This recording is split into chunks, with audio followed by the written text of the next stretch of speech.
Hello, and welcome to the long-awaited supercut of this series. Now, before there's any misconceptions here, there is an actual bonus to the series. I know that I made like a bonus to the series, but there's a bonus for the bonus that doesn't even have anything to do with BokuAkaKuroKen. So, there is new content at the end of this video, so yeah, I know I made that super confusing. That was before I decided to do a supercut, but here I am with the supercut and extra bonus content. So yeah, if you'd like to just go ahead and skip to that, not wanting to rewatch the entire series, you can go to the video description and find the timestamp for that. But since it has been a while, it is in this video in order for you to watch. So yes, I hope you enjoy. Hello my lovely viewers. Looking for some affordable and good quality anime merch? Want to support your favorite Haikyuu team or join UA? What about joining the Straw Hat Pirates for an adventure or two? Want to join the Black Wolves or the Fairy Tail Guild? Well, this site has that and so much more. Use my discount code and receive 10% off your entire order. Link and code is in the description. Thank you so much for watching.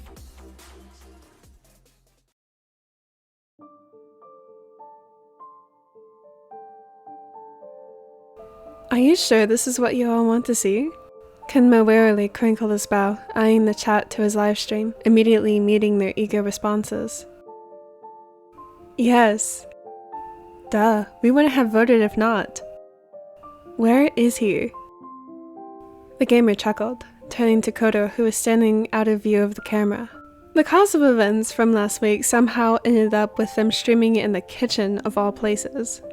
Kenma ended up hitting a new milestone with subscribers and wanted to thank his viewers by doing a stream of their choice. Kenma and the kitchen are a horrible match, which is exactly why they settled for just that, a baking stream. You're impossible. He rolled his eyes teasingly at the camera, but smiled nonetheless. Seriously, what business did a gamer have streaming in the kitchen? It wasn't even about video games. The irony was questions about games still popped in the chat. He already knew and awaited edits going viral for his clumsiness in the kitchen in the near future. That was the reality of his life. Kuroo just so happened to be in the gaming room when he was streaming, when the idea was set to stream in the kitchen. The viewers practically begged for the Raven to be in the stream, and not wanting to disappoint, Kuroo couldn't turn them down. Hey guys! Kuroo jumped into the view of the camera, giving his signature smirk. Immediately the chat went wild. OMG. Why hello handsome. Finally. Alright, settle down now. Jeez Tetsu, you're stealing the show. He teased, laughing in between his words. The chat was always so predictable. While his channel was mostly based on gaming, they were equally supportive when he came out to them, and even introduced his boyfriends, with their permission of course. Some didn't support, and that was fine by him. There was no sense in keeping people who couldn't even support his sexuality. As far as he was concerned, they would more than likely never meet, and it certainly wasn't hurting them. The Raven wrapped a hand around the gamer's waist, pressing a meaningful kiss into his temple. Even now, trolls would pop into the chat, throwing in their opinion. Ew, did that dude just kiss another dude? The comment disappeared before his eyes, before he could even finish reading it. He was forever thankful for his moderators that fought off against the hateful comments and managed to chat to the best of their ability. While he never saw most of them, he was still able to catch glimpses of them before they vanished.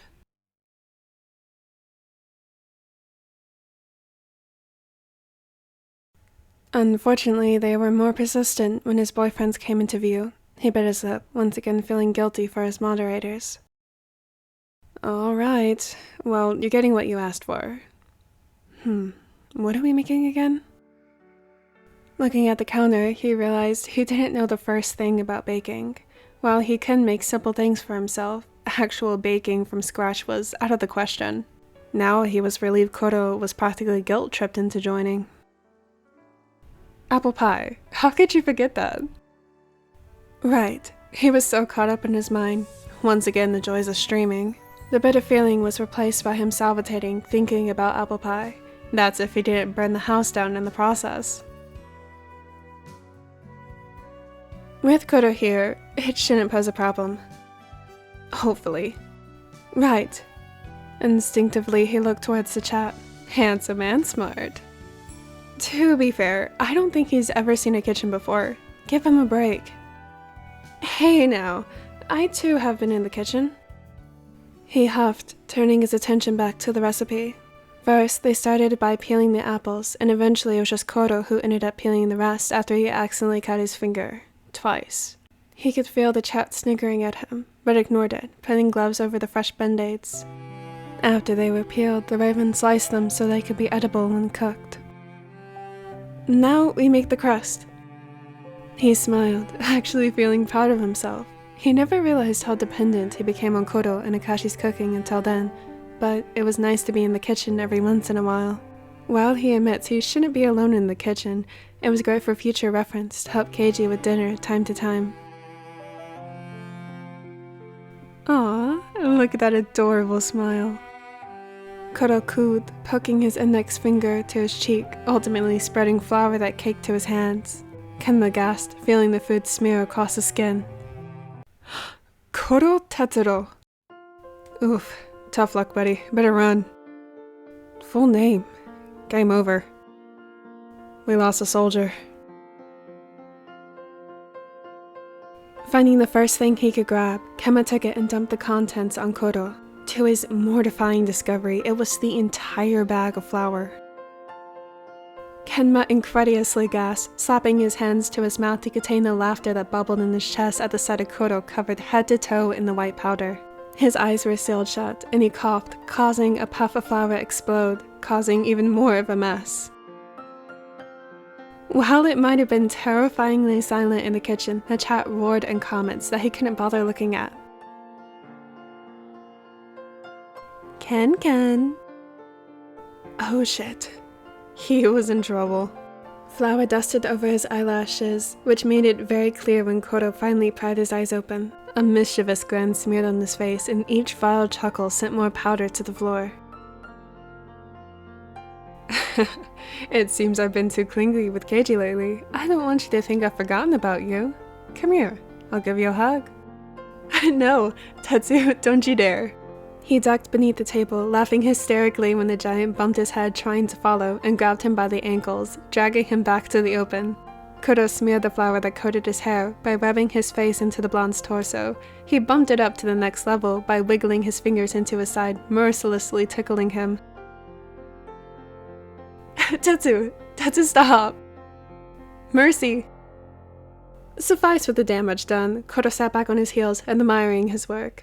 Kenma pouted, laying on the floor and catching his breath from laughing too hard, before remembering the stream. Flushed, he stood up, running to the chat. Hey yo, get a room. Kids, close your eyes. Nice hair. Looks like your roots finally got touch-ups. Am I the only one who got diabetes from the amount of fluff we just witnessed? Kenma gazed back into the camera, mirroring his reflection, and the sight was horrendous. Once sitting in a low ponytail, the rubber band somehow moved itself to the right and barely held any of his hair anymore. Loose strands stuck up like he'd fought lightning rather than his lover. Not to mention the amount of flour he was covered in. He was a complete and total mess. Just as things couldn't get any worse, a voice rang through the house as the door shut. Kenma and Kuroo froze, realizing that there was no way they could hide the mess. Two pairs of footsteps walked their way, and immediately halted, seeing the destruction done to the kitchen. Tetsu, Kenma, we're Sharp golden eyes narrowed at the scene, and a choked gasp from Akashi followed. Kenma stopped them as soon as they tried stepping into the frame of the camera. Wait, I'm streaming. He flashed an apologetic look towards Akashi, who stilled. While Kuroo and Bokuto were open and occasionally popped into his streams to make their presence known, Akashi was the only one who decided to stay out of view until he was ready. In complete understanding, Kenma has done his best to accommodate for that. That is until now. In the kitchen? Per request. Keiji's lips thinned, setting 2 bags of groceries on the ground, and smiled. Well, I'll leave it to you. Just make sure to clean up. Bokuto picked up the groceries and marched into the kitchen and then waved into the camera. I saw your match last weekend and you were amazing. Oh my god, we have 2 boyfriends online? Aw, I wanted to see the other one. Kenma frowned at the last comment. He didn't appreciate his lover being referred to as the other one, but also understood that it didn't even know his name. Alright everyone, I ask that you please respect my boyfriend's privacy. Doesn't it get exhausting, having to accommodate for such a selfish... The comment disappeared before he could finish reading it again. He buried the fury that burned in his chest and grabbed a bag of flour that Akashi somehow knew to get, and started baking the crust once more. Bokuto had gone to the bathroom to shower after a long day of practice, and Akashi was in the study, probably binging the book. It's what he normally did whenever he was streaming to burn the time. Kenma once did a 72-hour stream for winning an award and suffered the repercussions of it when his health declined. Even during that time, Kuroo and Bokuto came in periodically to make sure he had food and kept him company when sleep was the only thing on his mind. During those 72 hours, he only received the short text messages from Akashi. He swore he'd never do something like that ever again. Not to bore Keiji. He recalled after the 72 hours, he sobbed hysterically into Keiji's arms, guilt gnawing at him for leaving him for 3 days. As if reading his mind, Kuroo did his best to lighten the mood, already knowing what weighed down on his mind. Alright, now all we do is wait, and then we will have a fresh apple pie. He cheesed, wrapping his arms around the blonde's waist and pulled him into his lap after sitting down on one of the chairs from the table. Tetsu, I can't see the chat from here. He whined, teasing an elbow into his side. Good. Kuroo turned to the chat with a smirk. Hate to break it to ya, but Ken is mine. He winked before placing a passionate kiss on his lips and refused to pull away until Kenma was out of breath. He flushed, nearly the same shade as the discarded apple peel still sitting on the counter. Leave it to Kuroo to make a bold public announcement such as that. He jumped out of his lap and ran to the chat to try to calm the chat, but it seemed nearly impossible. His hair was still a disheveled mess, and now he was breathing heavy and flustered. Yeah, not a good sight. Oh, whoa. OMG. This is why I ship them so damn hard. Not looking. Promise. I'm squealing, simultaneously screaming, crying, throwing up. The chat went faster than he could even keep track of. He really was going to have to give his special thanks to his moderators after this. He paused, catching one comment that was filtered from the rest that was caught by his channel's help for review comments. I fucking hate Kuroo Tetsuro. I swear, I'll... Dread pulled in the stomach when the comment disappeared. The once warm atmosphere now chilled him to the bone. For once, he wished that the moderators didn't delete the comment. He wanted to see the comment. He needed to. It wasn't often he received threats, but they did come. But never once did he receive one that wasn't regarding him. It was Kuroo. Someone threatened Kuroo. He shook his head, trying desperately to convince himself that every threat he received were empty ones, and this would be no different. But the fact that this was his first one about his lovers, forgetting wasn't so easy. He flinched when the timer for the pie buzzed. Kuroo eyed him in concern while reaching for the pan in the oven. The gooey pie still bubbled, escaping the poor attempt they made to make a cat design with the dough. The room smelled of cinnamon, and it wasn't just the kitchen. Both Bokuto and Akashi came back, careful to stay out of view while waiting for a slice of pie. Kenma laughed, rubbing his face where he felt dough crack beneath his skin from sitting too long. It smells so good. Despite the warnings that it just came out of the oven, Bokuto took a heaping spoonful and shoved it down his throat, seemingly unfazed. It tastes good too. Don't worry, chat, we'll live to see another day. Kuroo slapped Bokuto on the shoulder, silently scolding him that Kenma gave it his best attempt. It wasn't perfect, but he was proud. Akashi grabbed Kenma by the collar and pulled him over the counter so that he stayed out of sight and placed a small kiss on his lips, licking the remnants of the caramelized apples from his mouth. You did good, my little chef. Kenma really needed to go over some rules with his partners about the amount of PDA they could do while on stream. While he generally wouldn't mind, he'd come to the conclusion they did it on purpose to get a reaction out of him. He was a little too aware of thousands and sometimes tens of thousands people watching him become a flustered mess. Did you hear his voice? The secret lover sounds absolutely stunning. The gamer smiled, reading the comments. Yeah, that was his boyfriend. Keiji was nothing short of perfection. He was beautiful, smart, and talented. He sometimes found himself questioning how he even managed to convince him to date him. Kenma was nothing special. He never took the time to manage his looks, and he prioritized gaming or napping instead of studying. His only talent was the ability to game. Without that, he was nothing. Alright everyone, I did my baking, and let me just say, it wasn't exactly terrible, if Kuroo didn't cause this mess. Hey! But this concludes today's stream. He thanked his followers once again for the milestone and ended the stream. Once the camera was off, and he made sure of it after one too many times of it not being the case, he slumped to the floor that was still sprinkled in flour. Akashi walked around the counter, sitting on the floor not caring about the flour that was soiling his clothes, and pulled the exhausted gamer into his arms. You did great, love. He responded to the comforting touch by nuzzling into the raven's neck and wrapping his arms and legs around his torso. His social battery was drained beyond measure. He wasn't even sure he had the strength to rid himself of the flour Kuroo so thoughtfully covered him in. Ko, do you mind helping?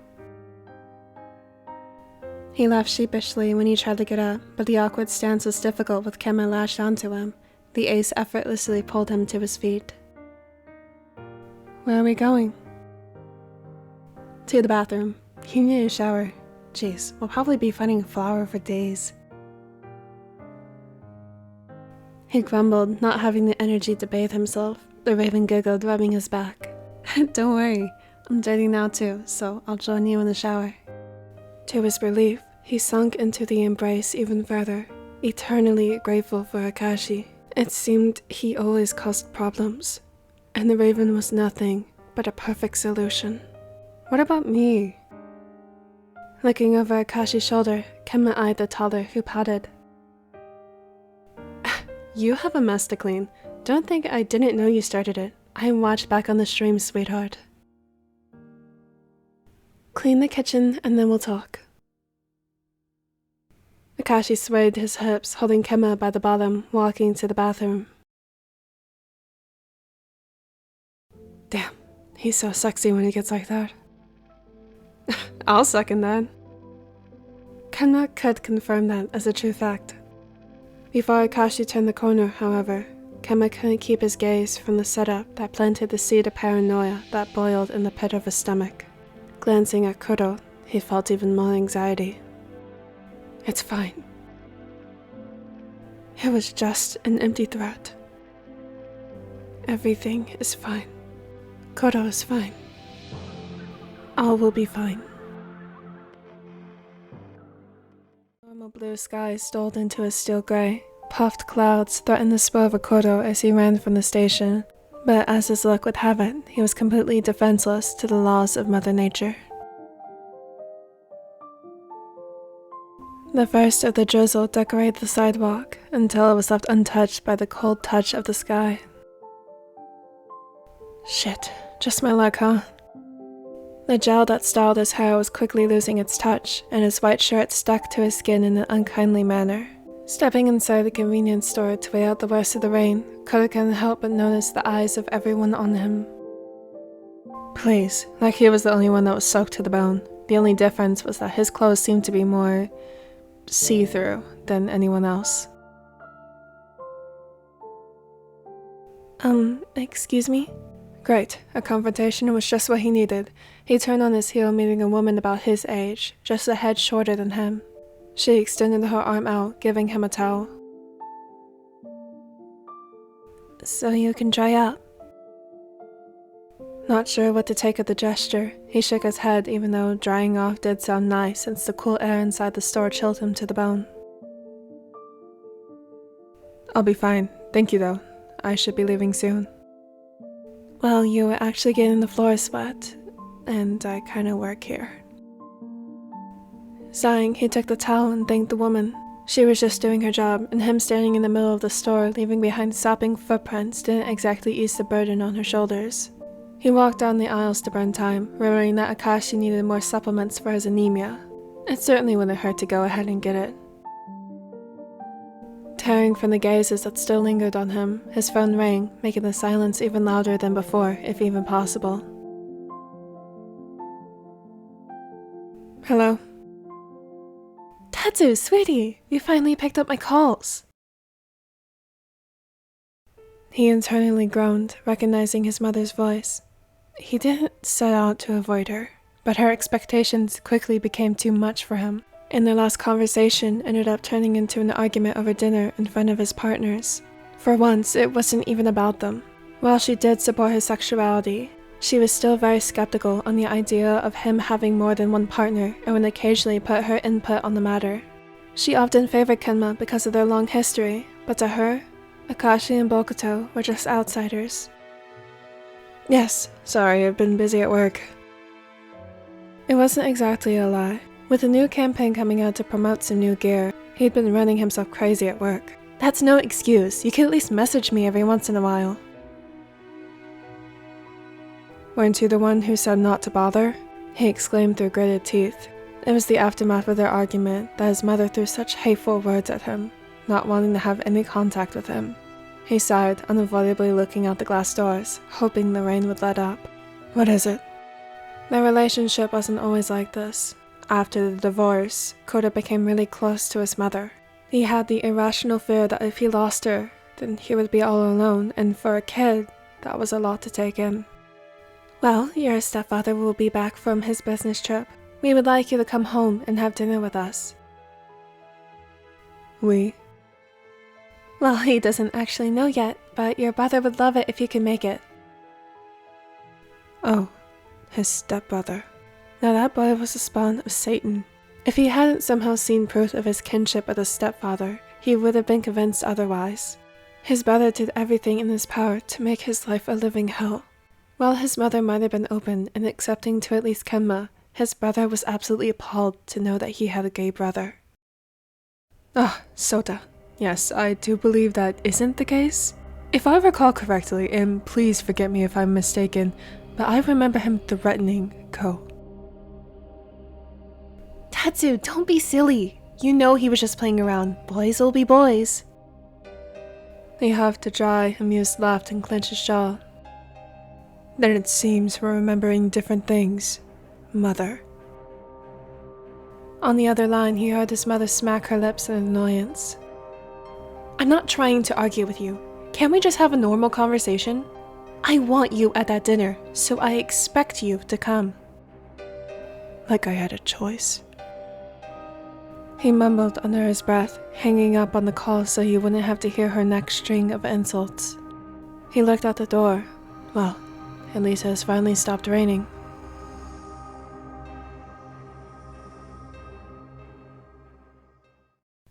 Tatsu, where have you been? Akashi was already waiting at the doorway, while the ace ran to get a towel for him. His skin was cold to the touch, but his body felt warm. After the argument with his mother, he stopped at a bar for just one drink. That turned into him losing count how many glasses he consumed after Yaku and Lev showed up and offered a few rounds. It wasn't his intention to become shit-faced drunk. He collapsed into Akashi's warm arms, taking in his fresh scent. If it wasn't for the former setter holding him up, he surely would have become acquainted with the floor. Are you drunk? Raising an eyebrow precariously, he pulled the giant aside. The hazy reflection in Kuroo's dark eyes were answer enough. Using brute force, Kuroo found his way back into Akashi's touch, shivering under his warm embrace. Jeez, you're freezing! On signal, Bokuto appeared around the corner with a towel to cover him with a look of worry. Ko, do you mind helping me? I don't think he's going to be moving anytime soon. What happened? The ace asked with a grunt, lifting the raven off of the floor. Kuroo let his head slump on his lover's shoulder and absent-mindedly played with the soft hairs on the nape of his neck. I haven't figured that part out yet. His lips thinned in worry, biting his bottom lip hard enough to break the skin, just barely enough so he could taste the iron flooding his taste buds. He needs a bath to warm up. Do you think? Yeah, I'm on it. Bokuto smiled, passing a kiss on Akashi's temple before addressing Kuroo, who still clung on to him. The towel was barely doing its part to dry him, as it was draping off his shoulders. Most of the fabric got caught on the ace's hands when he went to pick him up. Kenma appeared around the corner of the gaming room. Is everything okay? The stressed raven sighed, prying Kuroo's shoes off of his feet. Kenma... Bokuto startled when Kuroo made a move to launch himself towards the blonde, but gripped on his thighs and waist to hold him in place. Yeah, this troublemaker here showed up drunk. Geez, he really could have at least texted us to let us know he'd be home late. The gamer walked around Bokuto to get to the raven and brushed the raven's hair aside. It was sticky with the remaining residue from his gel. I'll get him to the bath. Once in the bathroom, the ace set the toddler down on the floor so he'd be able to start the hot bath water with ease. You really know how to make us worry, you know. He was cut off with a loud retching coming from Kuroo. He spun on his heel, seeing the raven heaving over the toilet. Tears were in his eyes and his body quivered. Shit. The ace ran over, forgetting about the water, and dove on his knees, rubbing his lover's trembling back and held his hair out of his face. There you go, let it all out. It's okay. He hushed, whispering nothing but small reassurances and kind words. Once the worst was over and the contents of his stomach were empty, Kuroo leaned back and ultimately buried himself into Bokuto's lap. It's okay. Hot tears streamed down his cheeks, still tipsy from the amount of alcohol he consumed. Even though he was no longer sick, the shivering still racked his body. His skin was cold to the touch, so cold that it hurt Bokuto's skin each time he went to console him. He stripped the wet cloth off of him and placed him into the tub. Hey, what's the matter? Bokuto was scared. Kuroo had always been rational and composed. Yes, he'd get into stupid shit all the time, especially back in high school, but none of it put him or his health into danger. It was unlike him, and even the ace was terrified at what it was doing to his lover. Talk to me, Tatsu. What happened? He discarded his own clothes and joined Kuroo in the tub. He slid behind him, wrapping his arms around the raven's waist, who seemed to appreciate the contact. I'm sorry. Sniffling, Kuroo turned around and threw his arms around his neck, pulling him close. And a string of tears emerged and he sobbed into Bokuto's chest. Hey, it's okay. We aren't upset. We are just concerned. Can you tell me what happened? The continued sobs told him that he wasn't going to get any answers out of him in this state. The only thing he could do for his lover was to be there for him. He wished he had the power that could take away everything that hurt him. Bokuto despised seeing the raven in such a state of hurt. He felt furious he'd been so oblivious.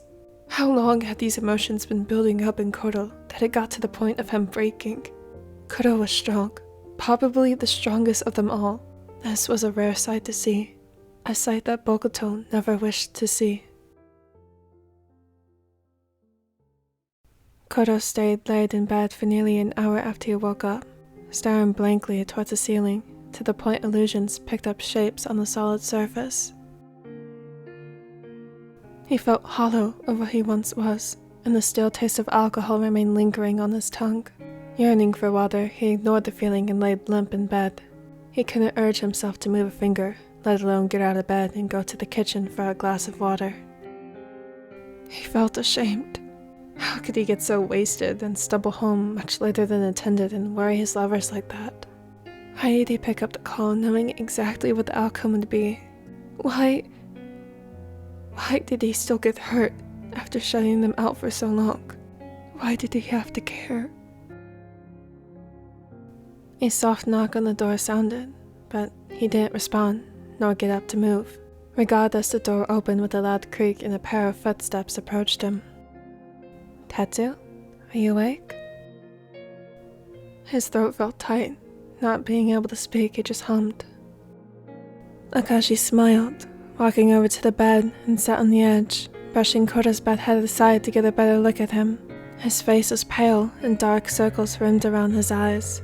"There you are, silly. You've been asleep for so long you even slept in later than Kinma.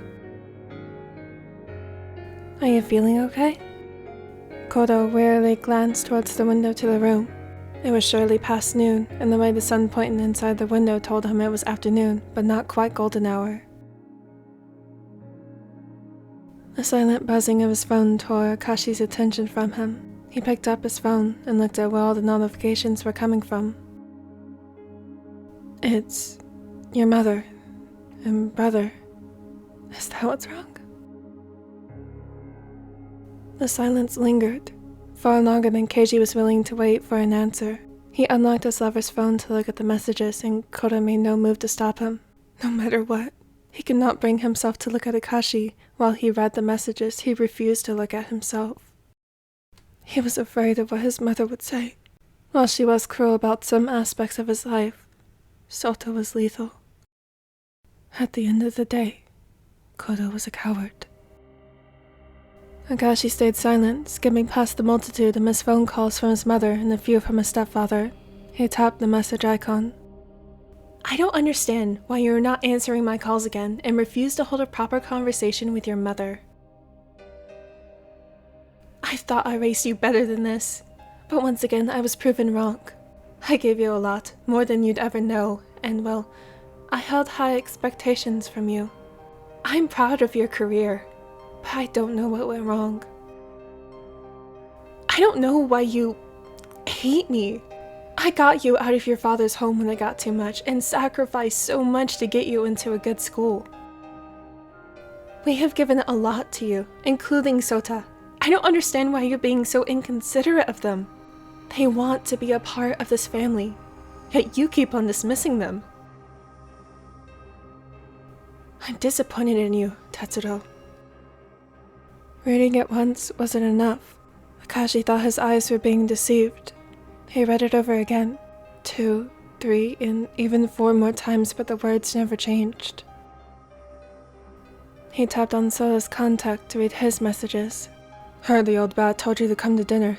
Do us a favor and don't show up, or I'll make your life a living hell. If you do manage to get the balls to come, don't think about bringing anybody.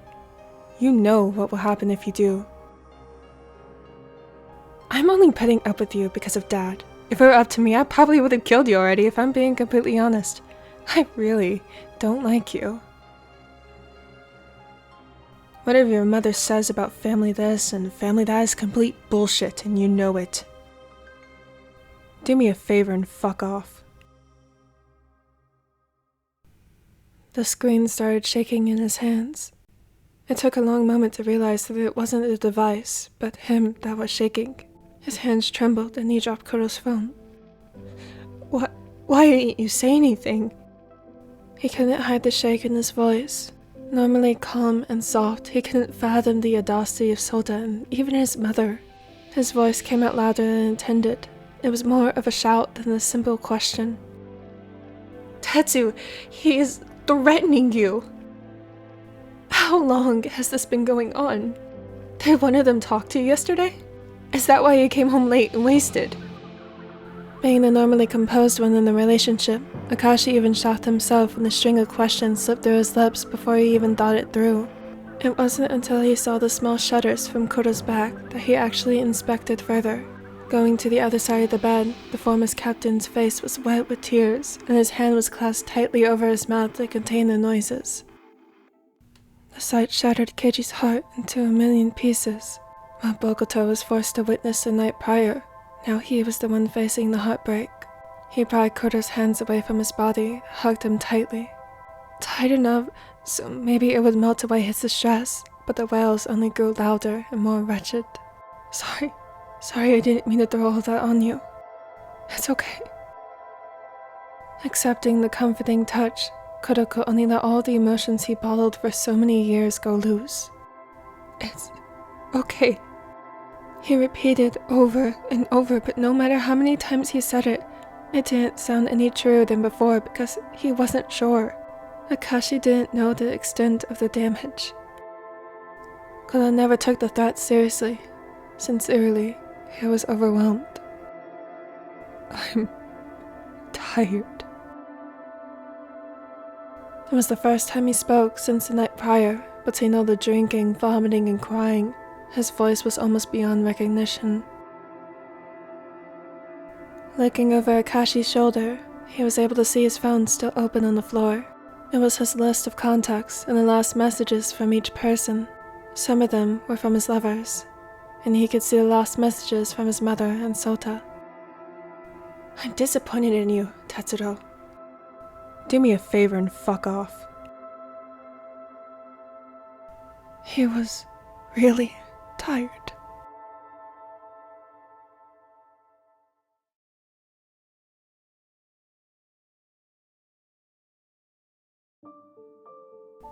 Despite his lovers begging him not to go to the dinner, there Kuroo was, stuck in suffocating clothing in an equally suffocating atmosphere.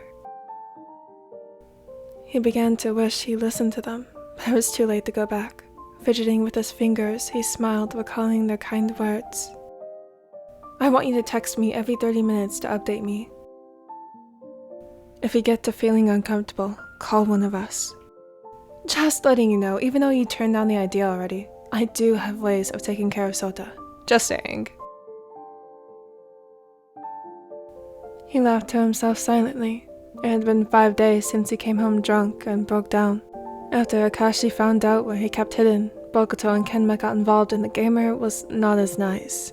He was ready to raise hell. Even Bokuto had a flame burning in his blazing eyes. Ever since, they made him promise to keep them updated on anything they say to him, especially Sota. He posed the true threat, and Akashi was stubbornly convinced they weren't just empty words. He shifted uncomfortably in his seat. The skin around his nail beds were covered in band-aids, raw from the abuse he put them through. His signs of anxiety really showed through his habit at picking in his skin. Glancing across from him, he met Sota's malice. Biting the inside of his cheek, yet another sign of his anxiety, Kuroo couldn't help but wonder why Sota hated him so much.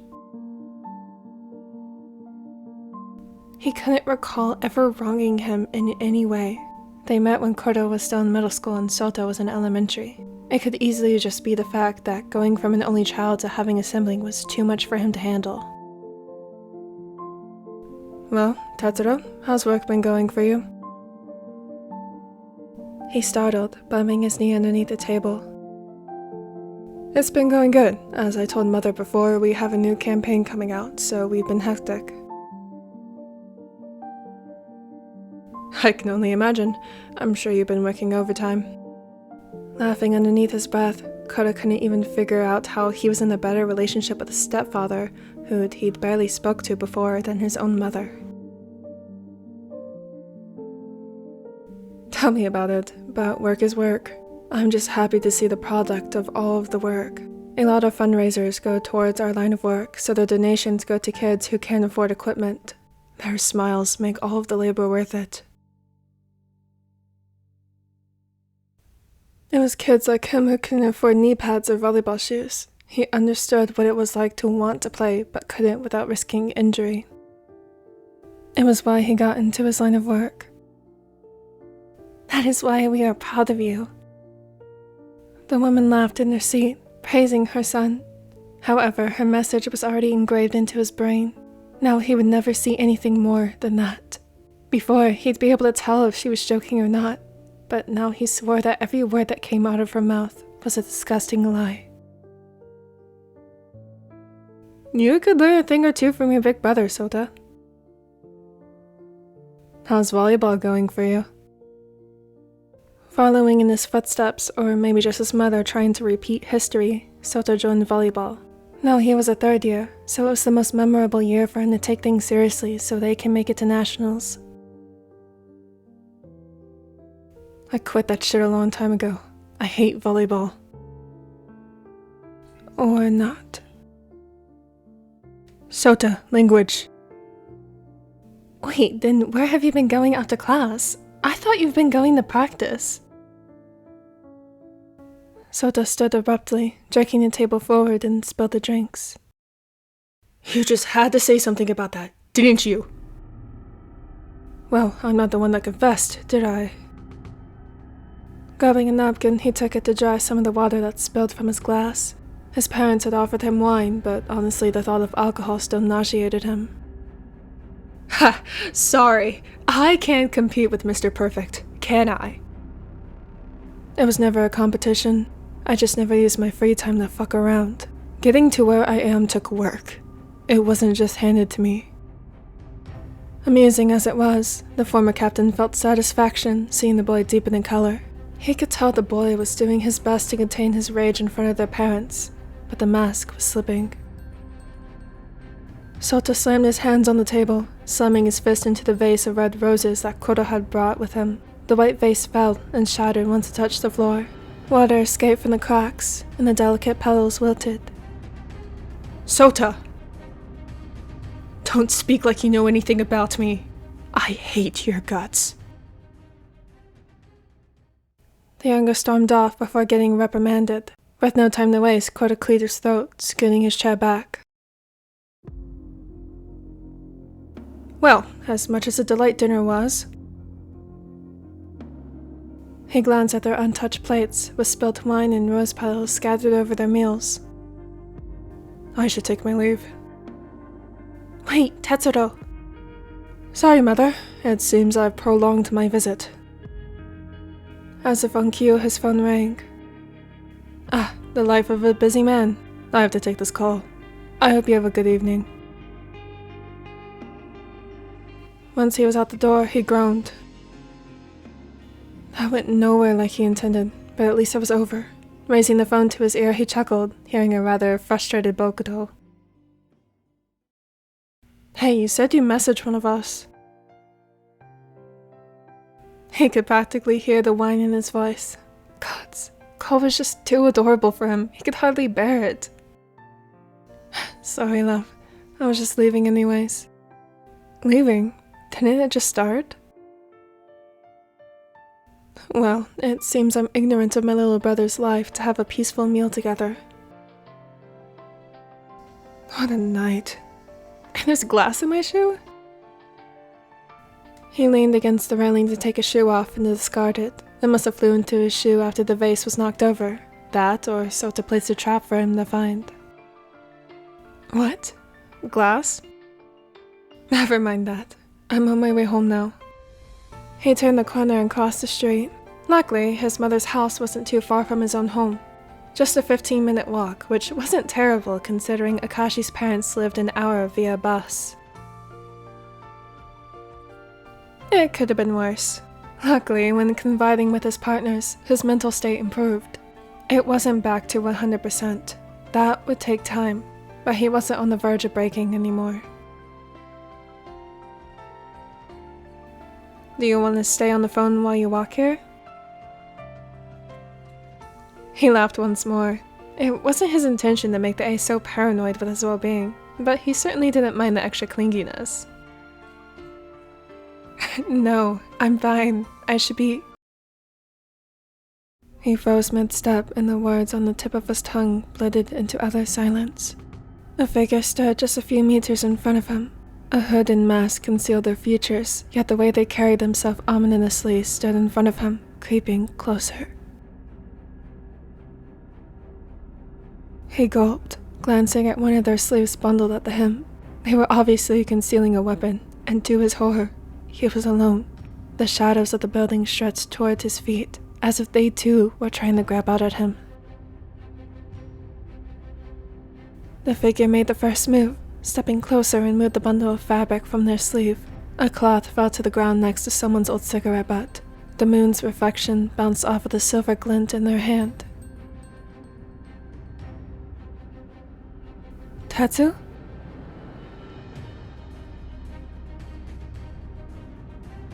Alright, thank you guys so much.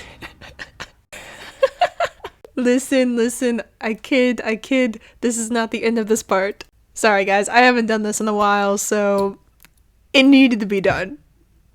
Alright, let's go. Toto's behavior was getting absolutely ridiculous. He even managed to embarrass her during dinner and cause an unruly scene. Such a waste. Both the flowers and dinner was a complete disaster. Someone needed to give that boy a good talking to. While she did say some poor things to Tetsuro, she did realize that he truly was a saint compared to her stepson. Are you gonna talk to him, or do you want me to?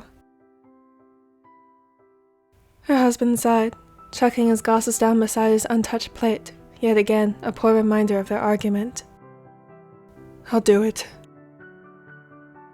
He left without another word towards the room.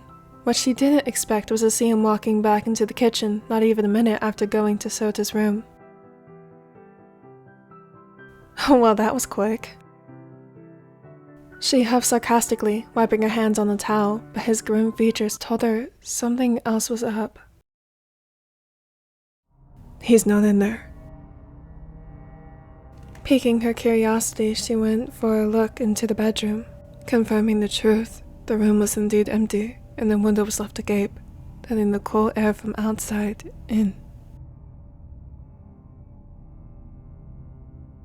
A scream tore through his throat as the masked figure slammed his foot into his side and the other twisted painfully into his hand. Kuroo didn't know where he misplaced his phone.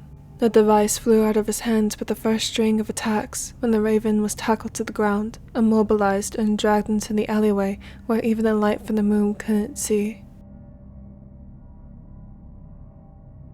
He couldn't call for help. He only prayed that Bokuto picked up on his distress and called for help, but that stubborn fool would more than likely run out himself and needlessly put himself in danger. Parts of him desired for help to come. Whether it was the police or the comforting touch of his ace, the latter was for Bokuto to shrug it off as his phone dying, or maybe he dropped it and that's why he lost signal.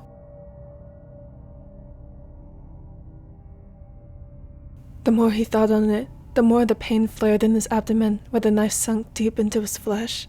He was caught off guard when the figure approached him and easily paralyzed him. Now he was at the mercy to their ruthless kicks and punches.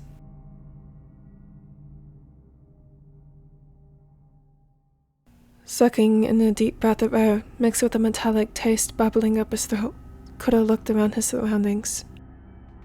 No one was near to help, and even if they were, he didn't have the willpower to scream for help.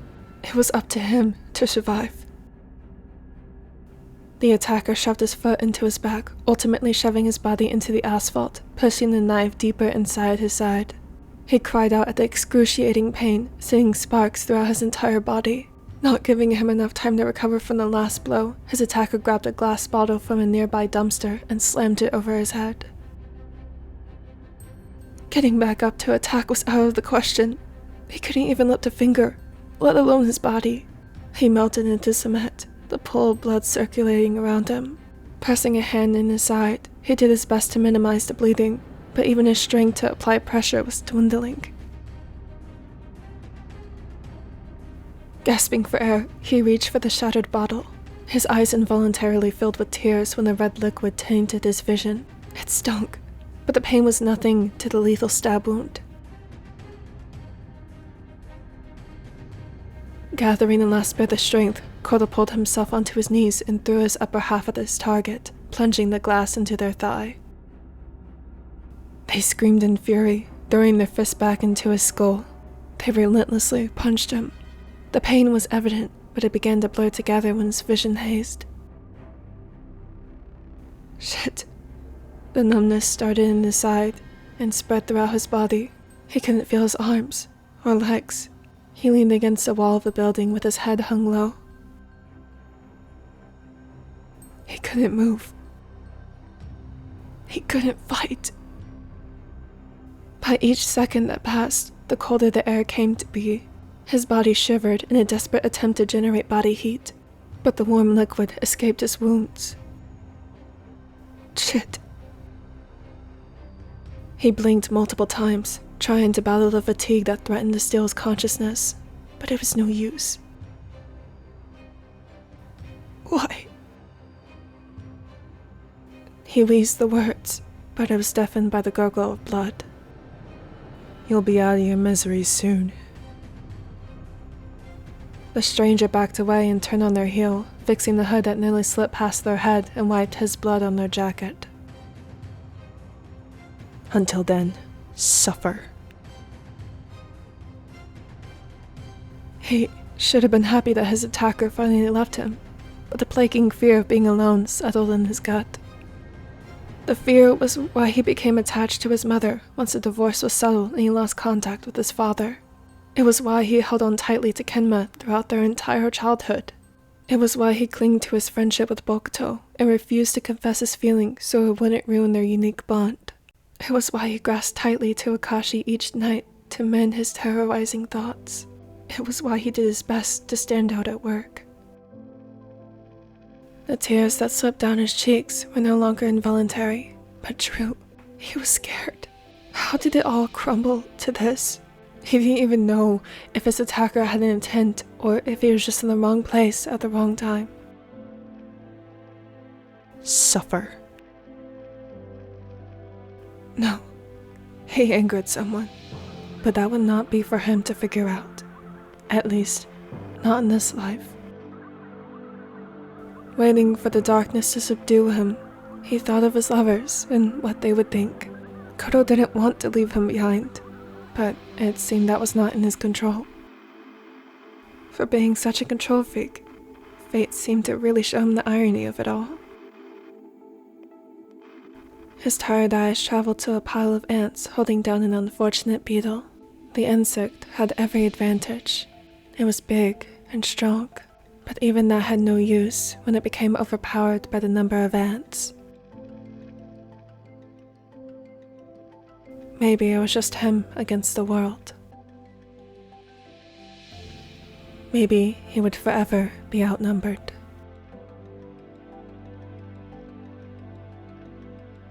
Great. He was hearing voices now.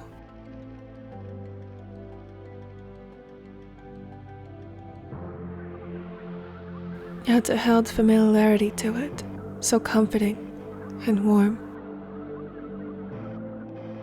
Tetsudo. He blinked warily and wheezed, forcing his lungs to work.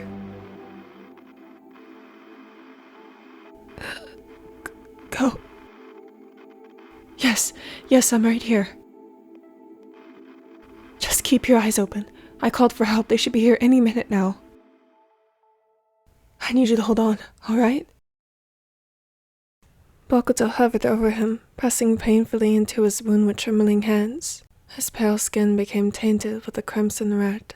The raven met his frantic golden eyes. He looked winded, like he ran to that alley on foot. A string of profanities escaped his facade. The ace panicked, seeing the amount of blood already decorating the ground beneath them.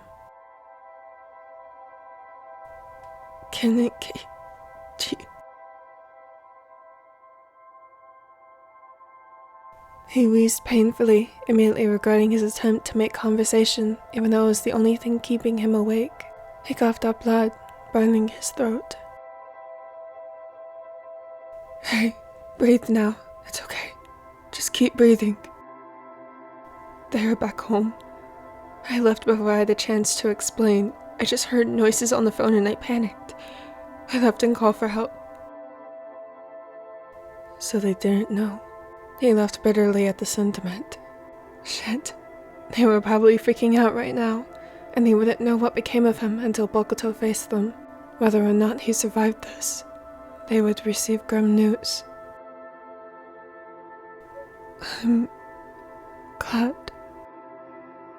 He wasn't sure if he was glad that his attacker left before Bokuto arrived, or if it was the fact he actually showed up. Maybe it was both. He wasn't alone. Go. He whispered the name so quietly, the ace's harsh breaths nearly drowned out his voice. If it's too much, you don't have to talk. Just save your strength. There should be... A wail of silence broke the silence, coming from the distance. See, help is almost here. Just hold out a bit longer. Bokuto waited anxiously for the said help to move quicker. While they were going as fast as they could, it felt like hours to him. He was losing time. Kuroo was bleeding out. At this rate, I'm tired. The ace turned his gaze from outside the alley back to his lover. He was dangerously pale. All color was drained from his lips and his eye dulled. The circles beneath his eyes darkened with the more blood that escaped his grasp. His ragged breaths became uneven, yet soft, like he couldn't manage the strength to breathe anymore. No, Tetsu, you need to stay awake. Do you hear me? You have to push through this. He couldn't filter the utter panic that fueled in his veins. Kuroo smiled fondly at his lover. It wasn't one of his normal cheesy grins, but the corners of his lips tilted slightly upwards to calm his frightened lover.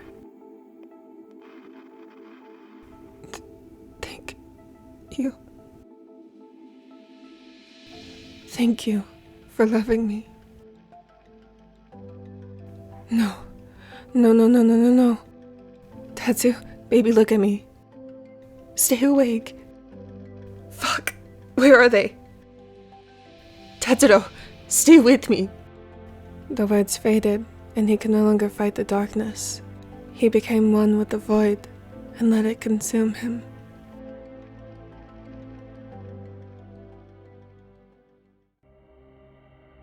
Minutes sped into hours, sitting anxiously in the waiting room, just waiting for the light to go off that indicated that Kuroo got out of surgery. The longer he stared at the flickering light, the more numbness settled. The blood that coated his hands and clothes had long since dried and crusted to his skin, but he couldn't bring himself to care.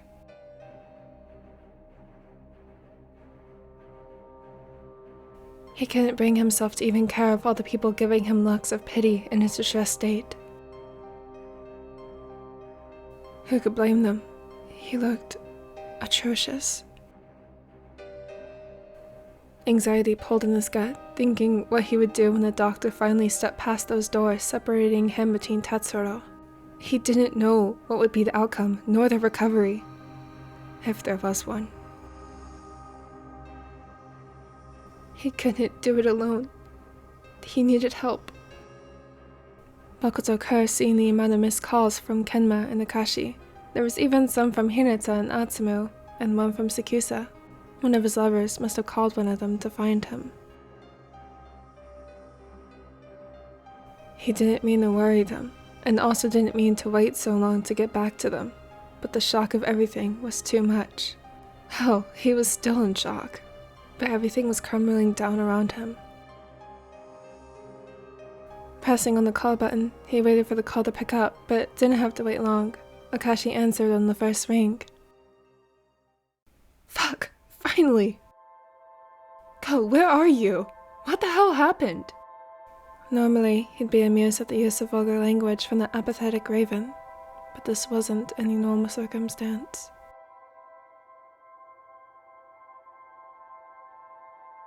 Are you okay? The phone must have been put on speaker, since he was able to hear them both clearly. Bokuto opened and closed his mouth multiple times, trying to speak, but each time he couldn't form any words. Maybe calling them wasn't such a good idea. Can you answer with yes or no questions? The tactic was normally what he would use with Kema whenever he was still shaken with a panic attack. At first, they tried asking random questions, but when he was too far gone, sometimes he wasn't able to process any other words. Yes and no were the easier alternatives when it came to that point. He never once thought the tables would be turned, and it would be used on him.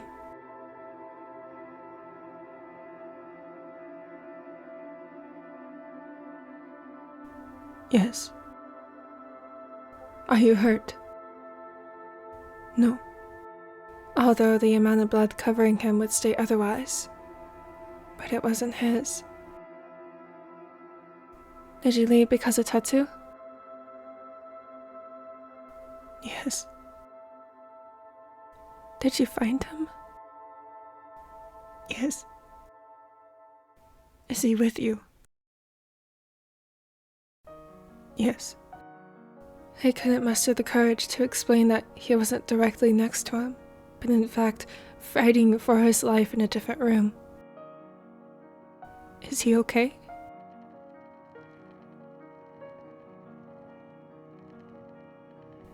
No. He broke into another round of tears, one that he'd been too numb and too in shock to feel the heart-wrenching grief of what he'd witnessed.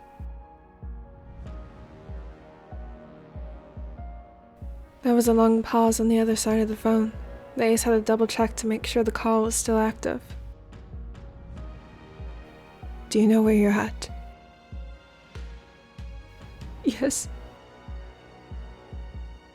This isn't a yes or no question, but where are you? His lip quivered, wanting to console his lovers and feel their touch. That's all he wanted. He wanted Kuroo to be safe, well and happy. That's all he desired. Hospital.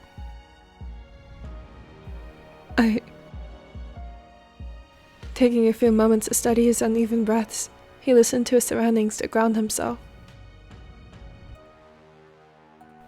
I need you. Please. Alright, we are on our way. Do you need to stay on the phone with us? Just as he was about to say yes, an officer approached him with a grim look. No. Shit, no! He wasn't ready for this. He needed Kenma and Keiji there. He couldn't talk to them yet. Hey, you're Boku isn't that correct? No words would form no matter how hard he tried. Languidly, he shook his head, gripping dangerously tight on the phone. It was the only thing connecting him to his lover. If he lost that because of his own strength, he would undoubtedly spiral.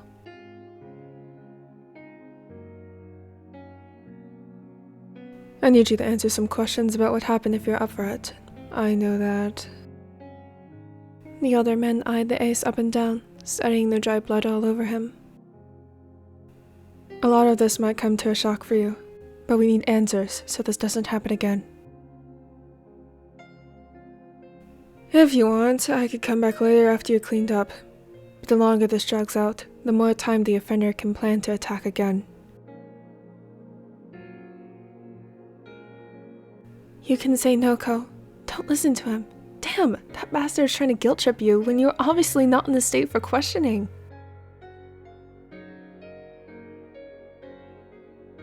He focused solely on Keiji and closed his eyes. In the dark void, he was able to trace lines, forming his features. The raven's earthy scent, the scent before the rain flooded his nose. His smooth, silky voice warmed his chest, and his calming gaze came in the picture. The piercing blue took over the darkness, silencing any alarms in his mind. He then imagined Keiji's delicate touch, like tall grass swaying beside a river with a gentle breeze.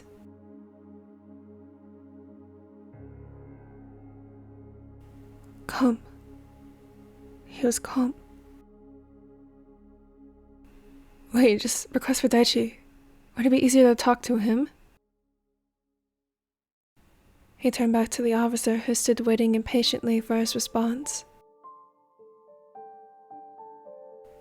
Is it possible to request someone else? I'm just friends with an officer, and if he... Glancing back up, he saw the signs of agitation from the officer. He was clenching his jaw and stiff in annoyance. Regardless, his words were kind and professional. As long as we get the answer at the end of the day, it really doesn't matter. Who did you want to request? Officer Sawamura. In one swift movement, the officer left, allowing him to finally catch a breath of air.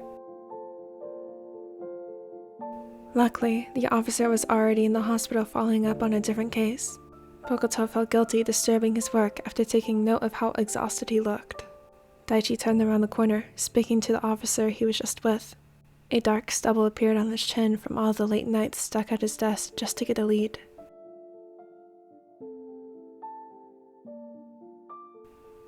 "I'll be right with you, Bo." He nodded sheepishly, waiting patiently for the brunette to finish his conversation. He couldn't tune in on the active call, mainly because they were silent. Kenma and Akashi were on their way, probably focusing on the road and thinking only the worst. But maybe this was the worst scenario he could have thought of.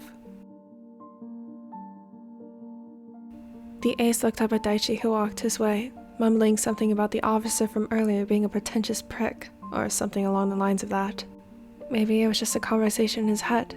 It was hard differentiating what was real and what became some illusion in his head after such a taxing night.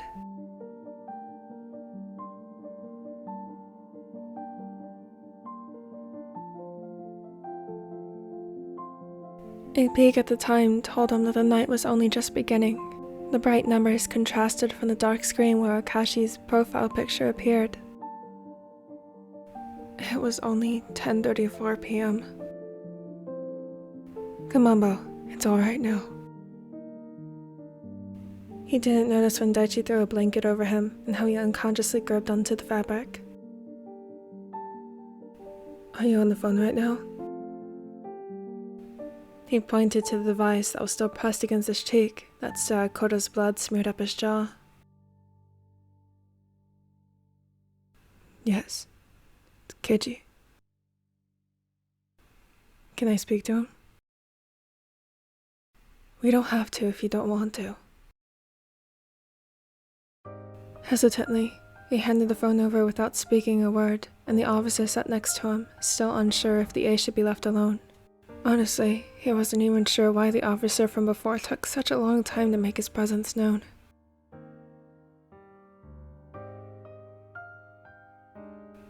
"Akashi? Daichi-san?" Daichi could hear the evident shake in his voice, yet firm. The Raven had no choice but to stay strong for the sake of Bokuto. "Yes, I'm guessing you're on your way here now. We aren't too far from you. How's Ko?" "Shaken, but he's in good hands now." It was the best way he could put it. Sugarcoating his state would only implant false lies in their head, and that wasn't what they needed. "I trust you. Get here safely and drive slowly. It would mean nothing if you were to get into an accident for needlessly speeding." "I will. Take care of them." He huffed in laughter, smiling. It was his job, and he certainly wouldn't fail Bokuto. His job was to keep the peace.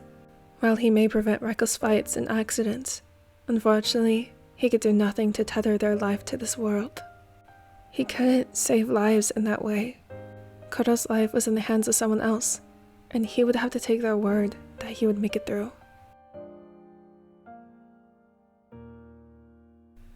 "I will."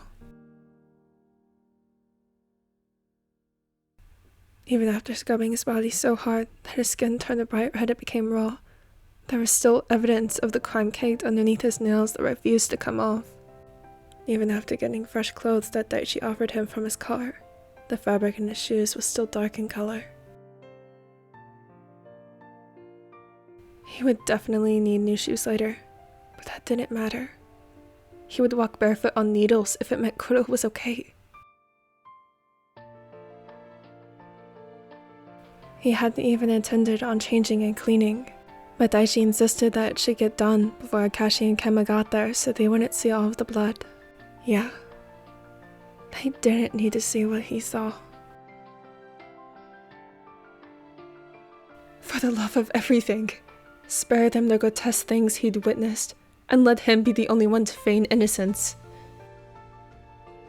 Finally, in dry clothing that was no longer sticky in his lover's blood, Bokuto felt calm and relaxed, at least more so than before. He opened up to Daichi about how the attacker wasn't at the scene by the time he got there, and how there wasn't even any CCTV in the alley. Whoever who had sought out to kill Kuroo did their research. The more he talked, the more he realized how little help he was at giving any evidence over to Daichi. Hey, don't beat yourself up over it. We will catch them. I promise you. Besides, what you've given me is more than what I already knew. I'll send some officers over to the alley to see if they can trace any evidence, and we will have someone stationed outside Kuroo's room to protect him until it's safe.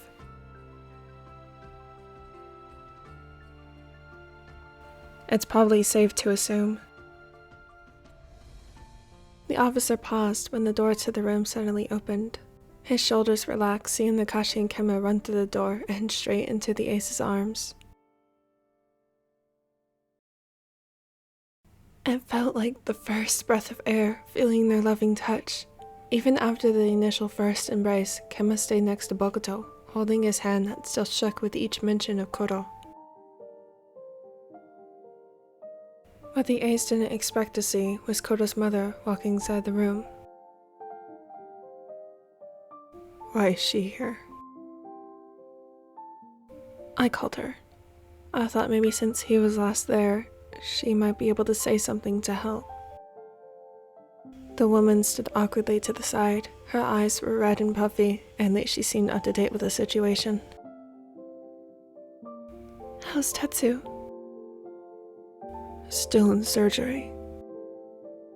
She nodded grimly and grabbed a phone from her purse before setting in front of Daichi.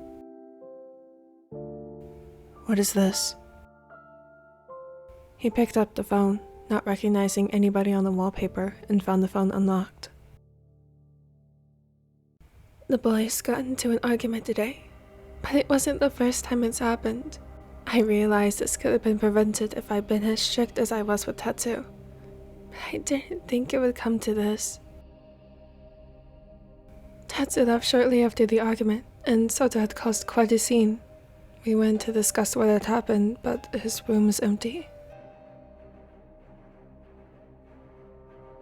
We found that taped underneath his bed. A long moment of silence stretched in the minutes of the officer silently searching through the phone. You have suspicion Sota was the one that attacked him? No. I know he did. The woman turned to Kenma with uncertainty and handed him a crumpled piece of paper. It's kind of a long shot since I know you can't remember everything, but do you recognize this? Unfolding the paper, Kenma gasped, recognizing the words almost immediately. He stood up and tossed the paper on the table. Ken? Oh my god, that was him? Daichi stood quickly and took a look at the paper, yet wasn't able to decipher the meaning.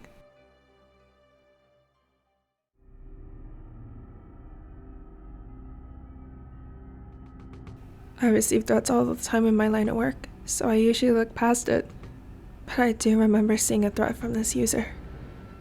It was towards Tetsu. I didn't know. He clung desperately onto Bokuto.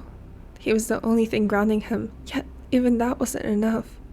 Not being able to finish his words, Kema broke into sobs, hiding his face into the ace's chest, gladly accepting the comforting touch. The officer sighed, grabbing his radio from the table and mumbled some code that made no sense to them and was something that Kema only heard in his games. A muffled response sounded over the radio. Well, this is more than enough evidence to suspect Sota is behind him. We can turn him in and question him further. We will of course have to question Kuroo once he is awake and functioning until anything is definite. Until then, I suggest staying close to Kuroo once he gets out of surgery and is allowed visitors. He will be kept under security until this is resolved, so we'll also keep you safe in case Sota has any other motives. Right now, we can't take any chances.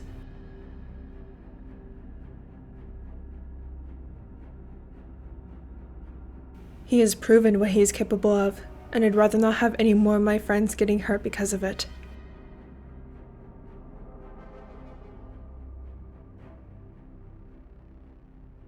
Before Daichi could leave, Akashi stopped him from opening the door. I appreciate everything you are doing, but I ask you remain safe as well. You are obviously exhausted, and I'm sure your partners are worried about you. Daichi licked his lips, crossing his arms. It's part of the job. Well, it's also your job to be healthy enough to be there for them if they need you. In the midst of his own distress, Hokuto couldn't help but laugh. The blonde in his lap looked up in confusion, feeling the vibrations in his chest from silent laughter. The light-hearted moment of Keiji scolding Daichi made him feel better. Certainly not perfect, but it gave him a moment of peace to relax. Fine, do you want me to drop the case? That's not what I'm saying. I'd rather you hand it over to someone else. You came to Ko straight from here, didn't you? It's not healthy to be working this much. God, you're sounding more and more like Koshi. Fine, I'll hand it to someone I trust enough. But the raven took his turn to cross his arms and somehow tower over the taller with his fierce aura.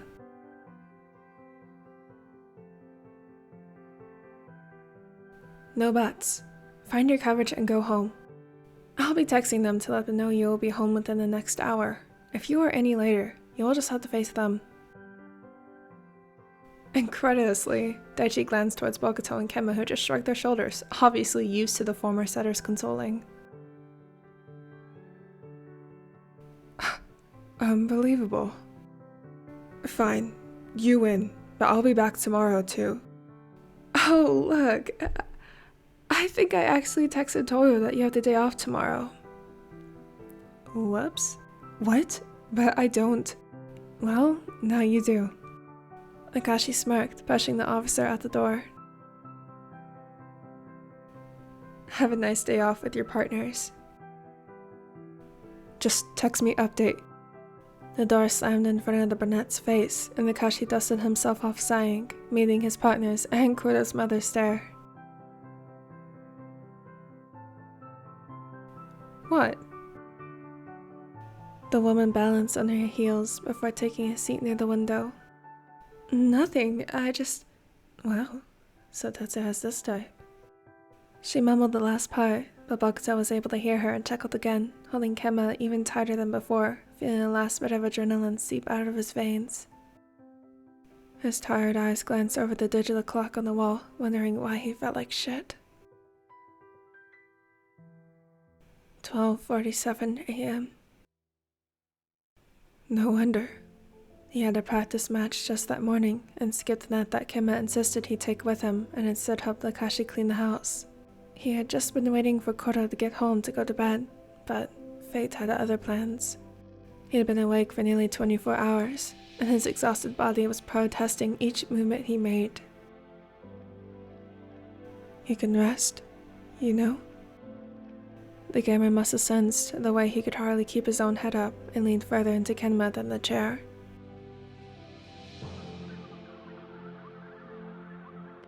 No, I'm awake. Ko, you need to sleep. I can't. It wasn't the matter of him not being able to sleep. In all honesty, he was dangerously close to collapsing out of pure exhaustion, but not when Kuroo was still in surgery. He needed to know if he was at least stable before even thinking about relaxing. With all that blood. He lurched over on his knees, leaning over Kenma, afraid he was about to be sick. Nothing came, yet the nausea hadn't settled in his aching stomach. Damn. Just the thought of Kuroo's blood nearly rekindled the sickness he was forced to succumb to when scrubbing it all off his body. It was only Kenma's soft hand rubbing his back that stabilized him. He leaned into the touch, focusing on anything to make him forget the stench of death. I understand. Would you like me to get you some coffee?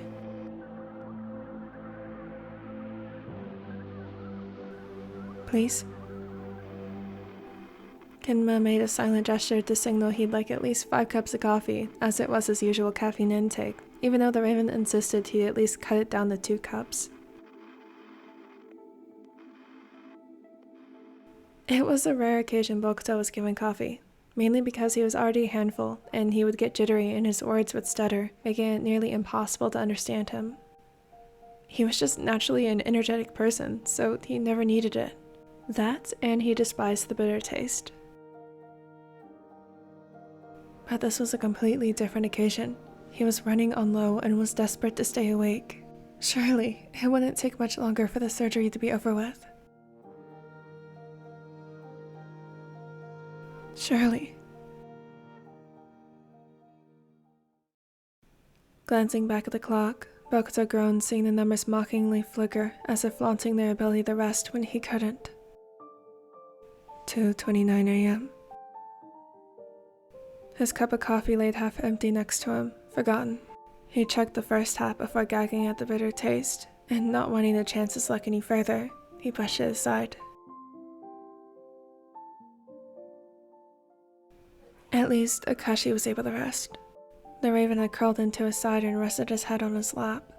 He looked uneasy, even in slumber. Maybe reality threatened to poke through in his dreams. Or maybe horrid visions showed his possibilities of what he'd wake up to. Ones that involved a life without Tetsu.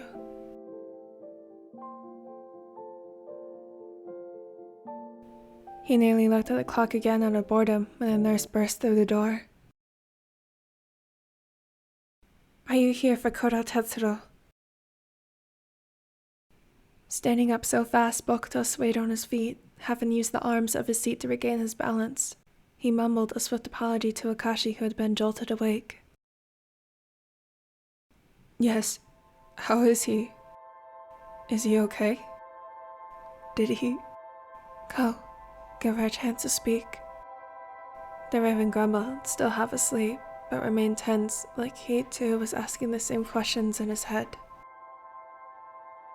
Kenma peeked around them, hesitant to come out in the open.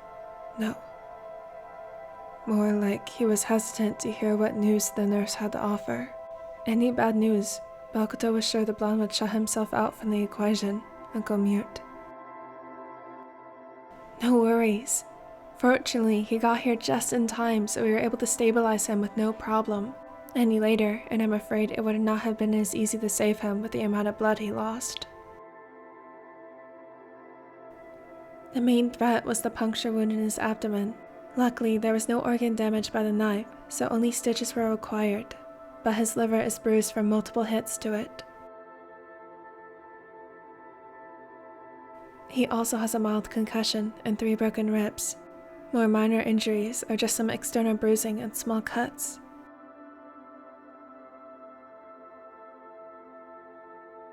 Knowing that Kuroo was finally out of surgery and was alive should have been enough for him to finally relax. So, why was he on more edge than before? A bruised liver? Wasn't that like an important organ needed to survive? What did that mean? Would it affect him for the rest of his life? And if not, what are the prolonging effects? And 3 ribs? Oh gods. What about his campaign he worked so hard for? He hadn't realized when he made it into Kuroo's room, but vaguely recalled Kenma grabbing his hand and dragging him in there. The sight was frightening. A thick white bandage was wrapped tightly around his head, and the bruises he could only faintly see in the alley had noticeably become darker. Wires and IVs tangled around him. He didn't know what went where and what did what, but he knew it was what was keeping him alive. That, and the steady beeping from the monitors assured him he was fine. The Raven was still unconscious, and something told him that he would be for a while. Settling in the stiff couch in the room, Bokuto was given no other choice but to hold on to his lover for dear life, and never left his gaze on the still form of Kuroo underneath the thin white sheets. If he let go of Kenma, would he disappear too? He'd face Sota with just his bare hands before that happens. Not again. He could sense Kema looking at him worried, but didn't have any fight in him to assure that he was fine. In fact, he hadn't spoken since the nurse came in. It was fine though. He would wake up tomorrow, or later today, and see Kuroo was awake and responding to treatment. Sota would be caught, and life would resume as normal as possible. Or maybe he'd wake up to find this as some cruel joke of a dream. But something told him that that wasn't the case.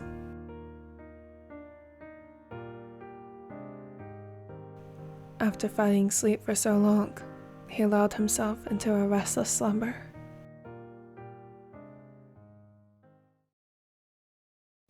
The smell of death still lingered. Every time he glanced down at his clean hands, Bokuto could only see the red tint that soiled his trembling hands. He'd grown the habit of asking Akashi if they were clean after scrubbing his hands, mainly because he still saw red. Even days after the incident, he still smelled Kuroo's blood. Days after being released from the hospital, Bokuto still saw Kuroo's still figure every time he closed his eyes. While he was on strict bed rest, Kuroo spent more time than not asleep, still fatigued from the amount of blood he lost. Recovery was not easy, so there was only brief moments of him awake.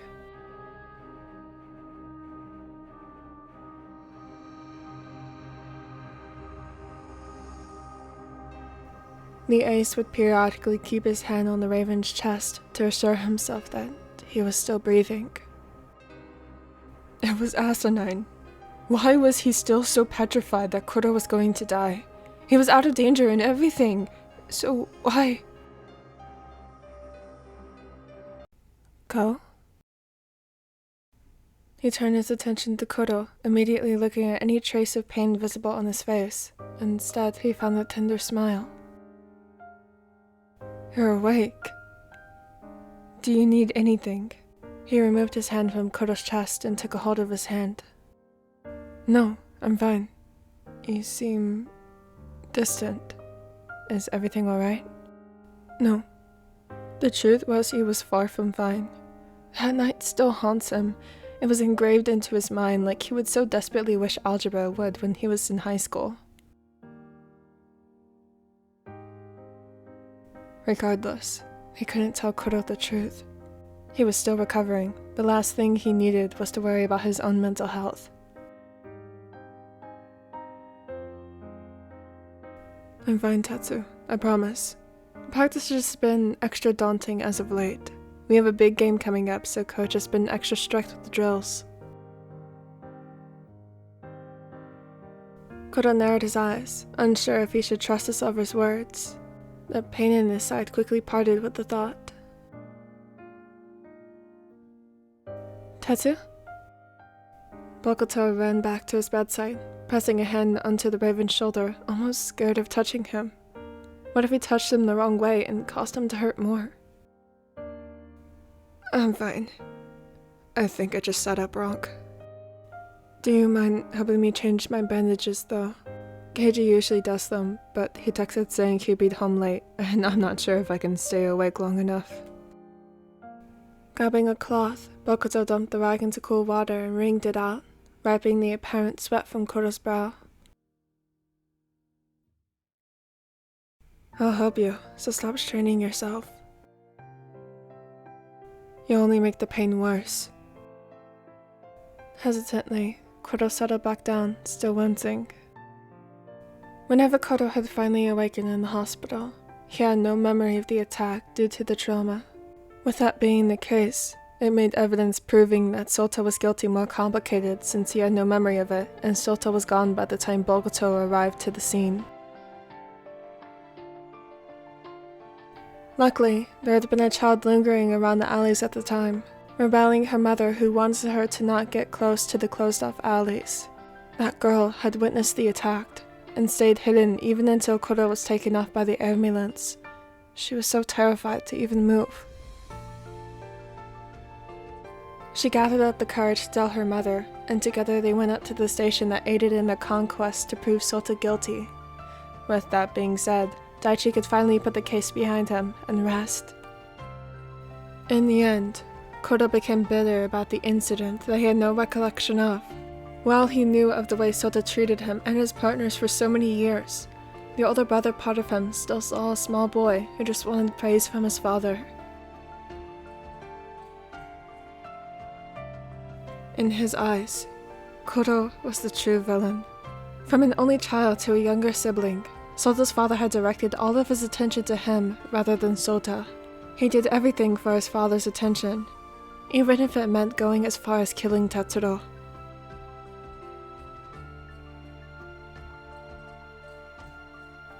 Oddly enough, Kuroo couldn't help but feel as if he was responsible for the way everything turned out, at least partly.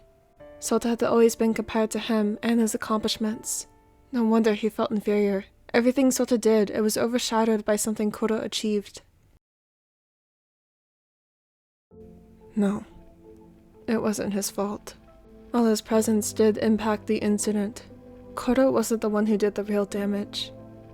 It was their parents. Unfortunately for Sota, he was a third year and just turned the age of being a legal adult, so now he would spend his young adult years detained. Kuroo hissed, sitting back up so Bokuto was able to clean his wounds. He wasn't quite at the level to do it himself, but he chuckled at how the raven's bedhead was more unruly than ever before.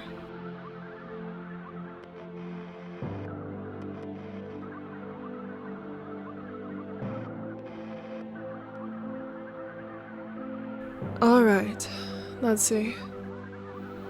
Bokuto rolled up the latter's shirt and paled, seeing his bruises peek through the bandages. While it was bad in the hospital, the bruises seemed to turn more vivid in color. Blues, purples, and a tinge of green decorated his fair skin. Peeling off the worn bandages, a wave of nausea rolled in Bokuto's stomach, seeing the worst bruising right where his liver resided. The stab wound had stitches, sealing the puncture. It was crusted with natural fluids trying to heal itself. Even still, it was enough to make him feel sick.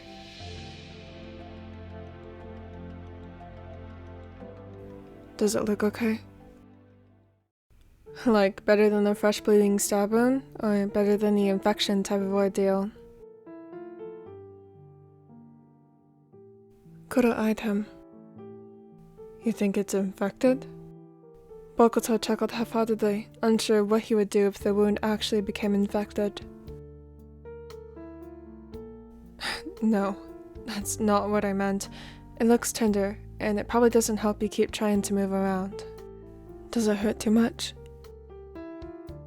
Kuroo giggled, pointing to the bottle and the medication on the bedside table. The bottle was usually kept in the kitchen, but Akashi must have forgotten it before heading out to work. Not with those. I feel like I can take on anything. Almost. Well, that's why we don't have you managing your medication, you troublemaker. Kuroo gasped, feigning his own pain in a dramatic manner.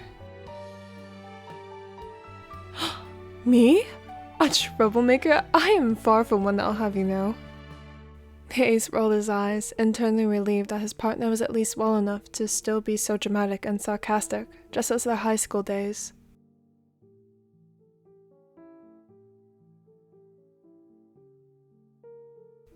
Yeah. On a serious note, I need you to tell one of us if something is bothering you. I mean it. Don't try to tough it out. I will. Bokuto stubbornly narrowed his eyes, not sufficed with the answer. You have to promise. What? But I just said I would. Tetsuro. Kuroo thinned his lips into a tight line before his chest bubbled in warm laughter. Fine, I promise. Does that make you happy, my dear? Bokuto rolled his eyes once more, ignoring the way his chest warms at the nickname, focusing entirely on cleaning his wounds. But his hand slipped, and the cloth dug much deeper into Kuroo's side than he meant to. A trickle of red slipped past the scabbed wound. It was the tiniest of blood, but the tender wound made the pain a bit more unbearable. Luckily, it was nothing more than a tiny bump. But to the ace, seeing even the tiniest amount of blood. Kuroo's blood at that. He found himself back in the alleyway.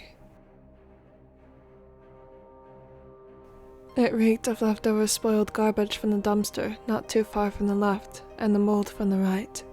Between that and the smell of the liquefied iron, it smelled like rotten flesh. Bokuto shuddered, trying to blink the realistic image from his head that he only saw whenever his eyes were closed and the darkness encased him. But it didn't work. Darkness and light, he saw it all. He sucked in the pained breath, seeing the raven slouched against the building, just as he was only days ago, barely clinging to life.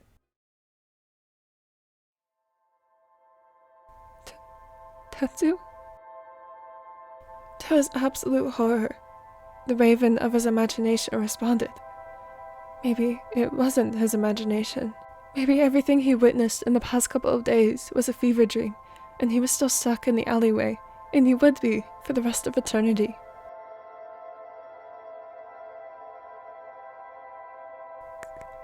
Go.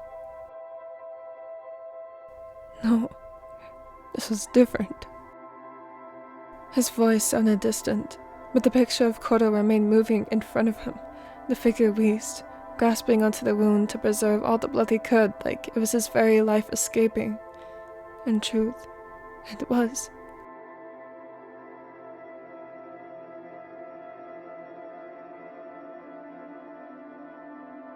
Bokuto wearily glanced down at his hands.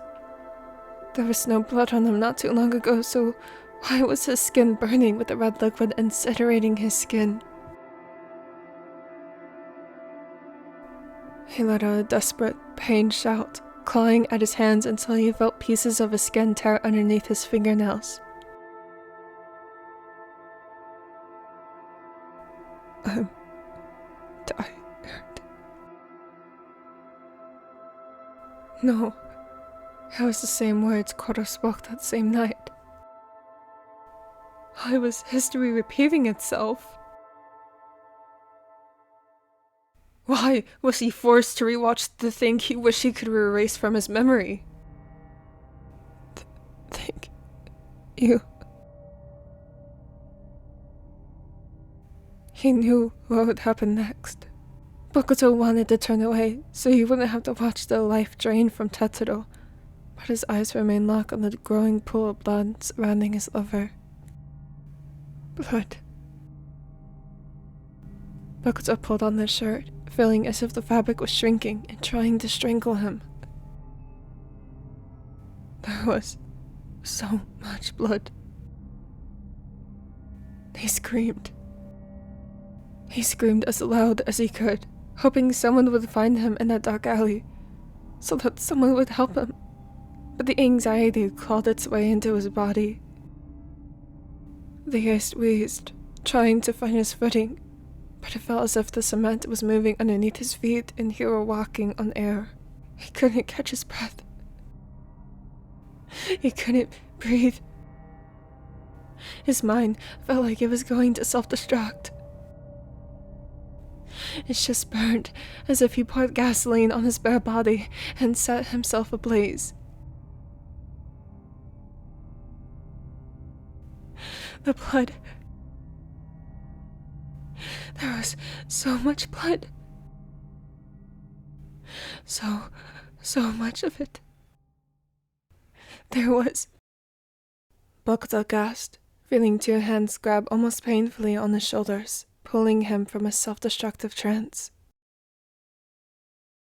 Breathlessly, Bokuto's blown-wide eyes met Kuroo's frantic ones. Ko? Are you with me? His chest still ached terribly, and his hands shook as if he drank too much caffeine. He looked around his surroundings, finding himself still in the bedroom. That means he was never back in the alley. It was just an illusion. But all of that blood... Gods! It was too realistic. He felt himself slipping back into the depths of the alley. Ko? Hey, stay with me. His chest constricted, focusing on the gentle soothing tone that Kuroo hummed. It was like a soft melody that hushed a crying child to slumber. That's it. Kuroo's arms around him tightened, swallowing him into a warm embrace. Bokuto could hear the rapid rhythm of Kuroo's heart pounding against his chest. Was he scared? That's it, Ko. Stay with me. You're doing so good. The raven continued to hush and praise him for every accomplishment he made. Little by little, the panic in his chest lessened with the time. Ko, baby, can you look at me? Bokuto managed to pry himself off of Kuroo when he stilled once again, seeing the small amounts of red that remained on his torso. Quickly noticing the cause, Kuroo grabbed his lover's face, forcing him to look up and meet his gaze. Hey, look at me. That's it. Just keep looking at me. His thumb rubbed against the ace's eyes that occasionally became wet with tears. Shh, it's okay. You're okay. You're safe. His safety wasn't the problem. It was Kuroo's. I'm safe. That was all he needed to hear. Bokuto collapsed into Kuroo's touch, completely forgetting on any anxiety that once plagued his mind. He sobbed like never before, clinging onto the raven as if he were his lifeline. They both startled when the front door swung open. I'm home. Sorry I'm late. Shoyo helped me up and he showed me a new game store that just opened up. The door to the bedroom swung open next, and the blonde's voice died down, filling the tense atmosphere. What? Kenma gasped, seeing Kuroo's wound with no bandage covering the extent of his injury and how it only slightly bled. Tatsu, you're Kenma. Kuroo was quick to interject and stopped Kenma from finishing his words. He wasn't a fool and could pinpoint the trigger for Kotaro, who was still trembling in his arms. He didn't know the extent of the trauma and how he would react to the word alone. I'm fine. Get Ko out of here and make sure he doesn't look at his arms.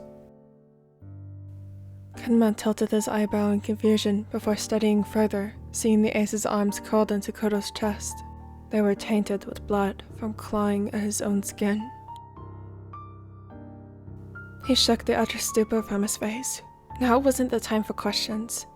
He needed to make sure both of his lovers were taken care of. What about you? I'm fine, he repeated grimly, tightening his hold on Bokuto.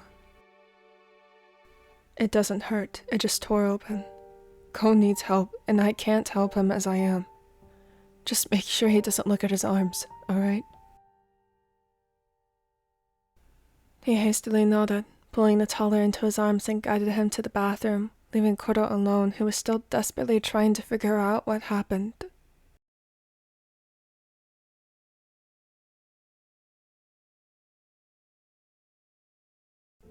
Ko, can you look at me? Bokuto stayed silent. His golden eyes remained frozen in time on the wall across from him, while Kenma was relieved the ace hadn't looked down at his arms when patching him up. He'd prefer if he made some sort of comment. The gamer's fingers remained lingering over Bokuto's now bandaged arms, trying to reach him. Kotaro, talk to me. Finally, a sign of acknowledgement, the toddler looked at Kenma with an emotion he couldn't describe. He's dying.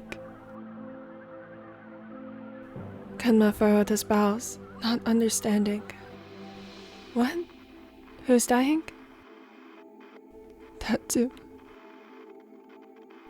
The blonde sat on his bottom, shuffling closer and softly smiled. Don't be silly. Tatsu is fine. He's healing and very much alive. He keeps on dying. Over and over again. The boy shuddered, gripping at his hair and tugged at his scalp. Kenma could do nothing to tear them away without causing any more damage, so he soothed his hands that had turned white from clenching so hard. It's alright. No. There was so much blood. Can it... Blood. That's what it was. His eyes widened in understanding. Had Bokuto developed the fear of blood after witnessing something traumatic? Hey, go look at me. He mirrored the way Kuroo had held his face earlier, nudging him to look in his eyes. Hey, that's it. Keep looking at me. It's okay. I promise, everything is fine. Tetsuo is fine, and Sota will never hurt any of us again. Don't be afraid. We'll get through this, okay? Bokuto held up his hands. But my hands, they're still... Kenma held his hands with a soft but firm touch. They're clean. There's nothing on them. The ace squeezed his hands back as if he were trying to test it out, and even looked down, noticing his own complexion staring back at him. See? All clean. The ace left and quickly came back with a glass of water to help the ace clear his thoughts. There, are you feeling better? He solemnly nodded, as if he was mentally defeated. The dangerous thoughts in his mind had taken a toll, and it showed. He looked beyond exhausted. Are you well enough to go back to the room? He nodded again, not uttering a word. Making it to the room, Akashi had got home, seeing Kuroo still sitting on the floor, and quickly got him back into bed, addressing his wounds. As soon as Bokuto and Kenma walked in, there was a parade of questions following. What happened? Why? He stopped as soon as he saw the ace's exhaustion. Normally, he concluded it was because of practice, but remembered how he called out today to look over the raven. Bokuto sat on the bed, next to Kuroo. He hesitantly reached over, grabbing the taller's hand. I'm sorry. What are you sorry for? You did nothing wrong. I don't know what's wrong with me. He silently cried into his hands, suddenly feeling overwhelmed with the idea that there was something wrong. Oh, sweetie, there's nothing wrong with you. Do you hear me? Despite his injuries, Kuroo did his best to comfort his lover and reached over, pulling him into his arms. It broke him to see his strong lover this hurt. He was so very conflicted, and it hurt to see. Kenma crawled next to Bokuto and passed a gentle hand to his thigh. We'll get through this, just as we have with everything else, yeah? Bokuto laughed, seeing the blonde smile at him. Akashi finally walked over, still confused at what had happened, and sat at the foot of the bed. I'm still unsure what's going on, but they were right, Ko. You know that we would never leave you hanging like that. If you need anything, just ask. If you need someone to hold, someone to talk to, someone to assure that everything is okay, and someone to confide in, we will always be here. Don't ever think you have to do any of this alone. Kuroo chuckled, adding another statement in. Personally, if I didn't rely so much on you guys this past week, I'd surely be pushing myself to get back to work. The gamer rolled his eyes and dug his knuckles into Kuroo's thigh, still afraid to punch him, even if it was just a playful punch. Which is why we are here to keep you in check. Kuroo gasped. Keep me in check? I do not need... The raven stopped arguing once he heard the beautiful melody of Bokuto's laughter. It had been ages since he last heard him so cheerful, so carefree. Sorry, it's just... Don't apologize for laughing, silly. With the right amount of patience, all will heal in due time. Soon, Kuroo's injuries will just be a faint scar. Bokuto's worries will just be a distant voice, and even Kema's paranoia from streaming will disperse. While they would have to set some ground rules later, like the mentioning of blood, none of that mattered in that moment. Bokuto couldn't help the urge to pull Kenma, who was the closest, into his arms and lean into Tetsuro's arms.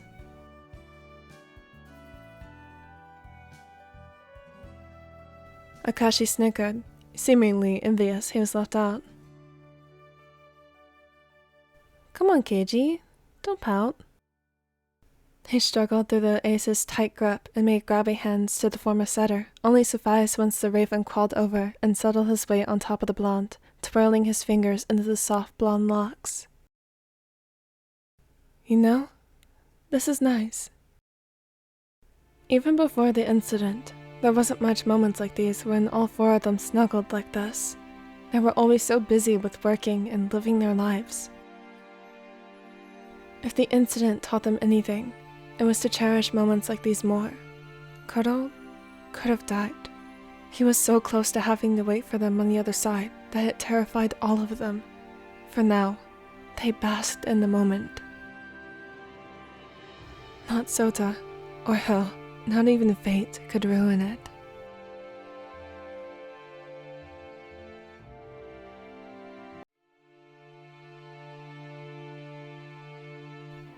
The night had swallowed the streets of Japan hours prior. No soft hues of pinks, purples, and oranges graced the skies with the break of day. Daichi trudged along the sidewalk, now cursing his past self for not taking his car to work, wanting to promote a healthy lifestyle for both him and the environment. His partners were undoubtedly fast asleep, used to the occasional late nights from the co-op. This was the first time in a while that the time dipped so far into the morning. With each sluggish step, gravity only worsened his state. The knots in his shoulders only twisted more, and his eyelids drooped over his tired eyes. Somehow, he made it home in one piece and unlocked the front door of their home, almost collapsing at the entrance. Daichi slid down the door, sinking to the floor, letting out a tired breath of relief in the comforts of his home, even if it was just the floor of the doorway.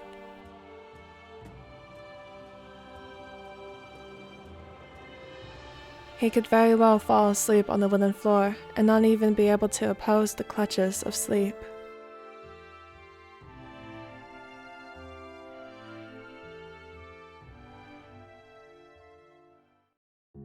Well, it took you long enough.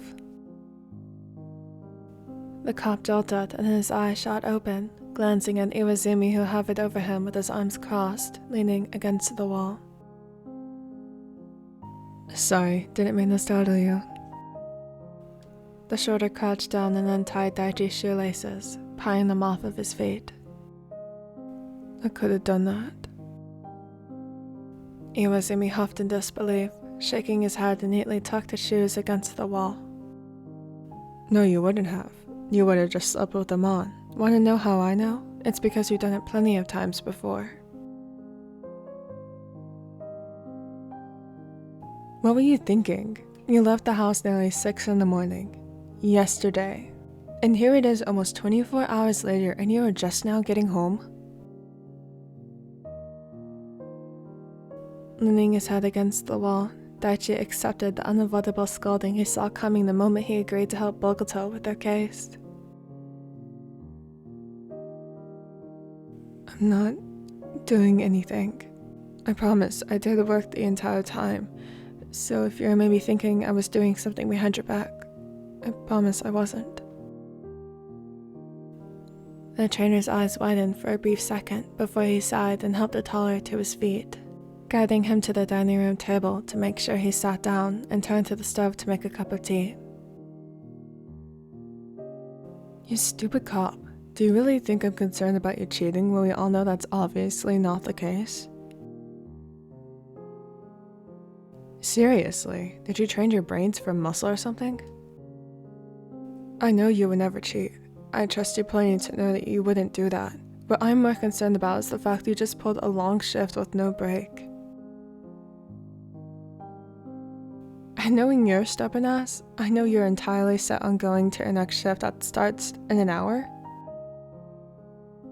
A quick glance at the clock was reaching dangerously close to 7 AM when his shift starts.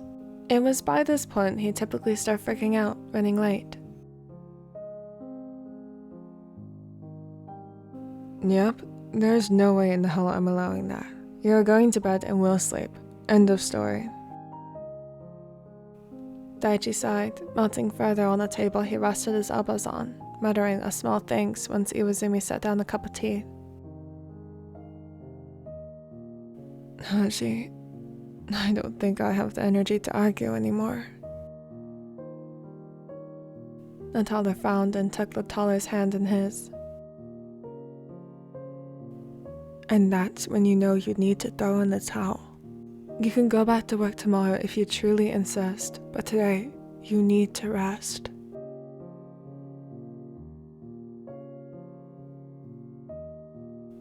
The pale lighting of the overhead kitchen light made the bags underneath the cop's eyes more pronounced, along with the dark bruising on his cheek. The trainer sighed once more, getting up to get a first aid. Unfortunately, it wasn't the first time he'd come home injured, but it was typically just small cuts and bruises from his work field. What was it this time? The Raven gently grazed his thumb over the bruised area, looking to see if there was any other abnormalities he needed to look out for, like significant swelling or fractures. No. Just someone lashing out. I was called into a restaurant about someone causing a scene. They got detained after though. Daichi chuckled tiredly. The scene from the store had only happened at the beginning of his shift, which has since felt like days ago. He'd almost entirely forgotten of the bruising. His body was too numb to fully process the dull ache in his cheek. Rubbing some bruise ointment over the area, Iwazumi then attached a small bandage over his cheek so the ointment wouldn't fully disappear once he laid in bed. By the way, me and Koshi have a surprise for you. Daichi raised his eyebrow, taking small sips of the tea, the peppermint and lavender doing wonders to his throat and made him more drowsy than before and left him barely holding on to his consciousness. Let's get you washed up first. I'm assuming you don't even know whose blood that belongs to. The cop's eyes followed to where his finger was pointing on his uniform. Typically, he was responsible about not getting civilians' body fluids on them, but after more than 10 hours working, everything became a blur.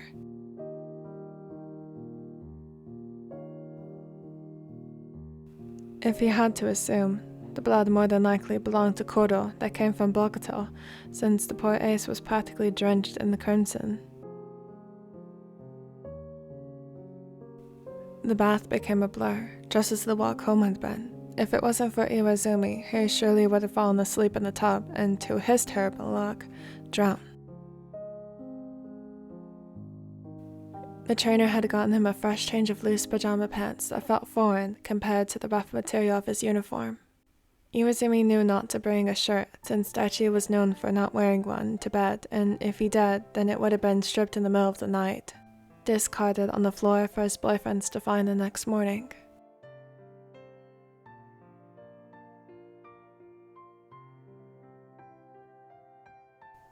You ready? The brunette rubbed his eyes, taking turns between leaning against the wall and Iwazumi before the trainer's strong grip tightened around the taller's waist, encouraging him to lean on him. For what? You're surprised, silly. A small grumble that followed by an exhausted chuckle came from the cop that sounded all too incoherent.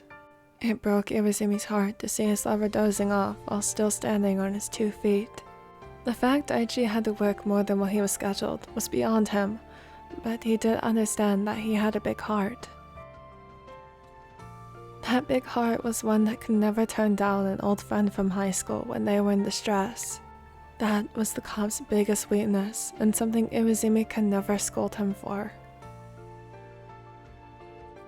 Once he hit the bed, Daichi practically melted into the mattress, groaning at the relief his muscles had been begging for. Hey now, you can't fall asleep without knowing your surprise. Iwazumi chuckled, rubbing Daichi's bare back before he pulled the covers back and revealed a sleeping Arakawa snuggled into Sugawara's arms, who was stirring for the noise and movement in bed.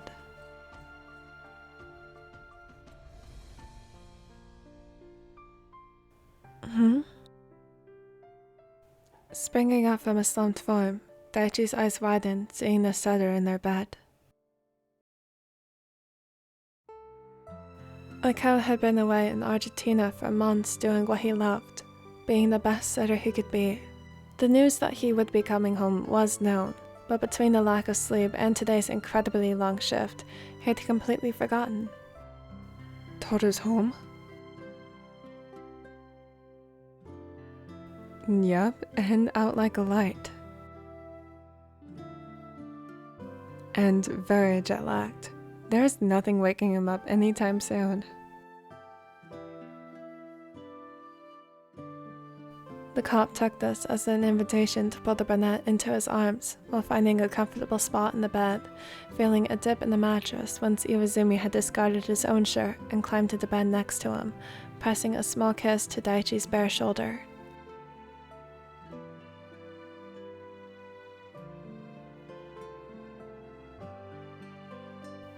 You can rest now. Daichi grumbled once he felt Sugawara get up from bed and watched him walk over to the closet. Where are you going? Dai, it's 7 AM now. I have to get ready for work. Can't you stay in bed? And have children wander around the halls with no teacher? Iwazumi chuckled and rubbed the cop's chest to coax him into slumber. Don't worry, I have an early day today, so by the time you wake up, I'll be home. A teacher walked over and leaned down, pressing a kiss to Daichi's lips. None for me? The smaller laughed and rolled his eyes before giving him a kiss as well and walked out of the room, followed by the sound of the front door closing. I don't have work today, so I'll be making sure you actually rest. He didn't need any more persuading. Going fully limp on the bed, Daichi was able to rest thanks to the care of his lovers and the reuniting presence of Arakawa by his side. He did all he could do to ensure peace and security that day, and made a small mental note to look more into Kuroo's case when he wakes up. But for now, he let his tired eyes rest.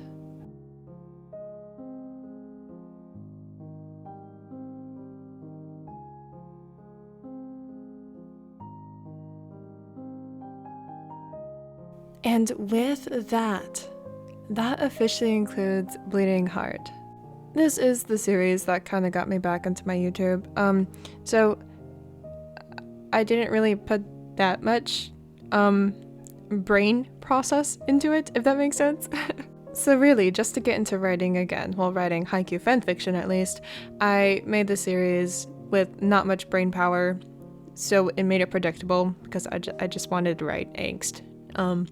Yeah, but I am super thankful for this because it did get me back into haiku fanfiction, and so I've made a lot more since this series. With that, it's really funny because I started the series sick, and it was ages ago, and now I'm ending the series sick. Yeah, my cat got sick and got me sick, so we are just here, we are vibing, we are okay. And thank you, my deckers, for being here to support me through all of this. I feel really bad because I'm not able to get that much content out because I've been sick and taking care of my sick cat, and we're all just kind of sick here, and allergies suck. And I would like to give a special thanks to all of my brand new deckers. So special thanks to Miriam, Michaela, MJ. There's 2 Michaelas, so special thanks to both Michaelas. Yes, thank you so much. And I will see you all next time.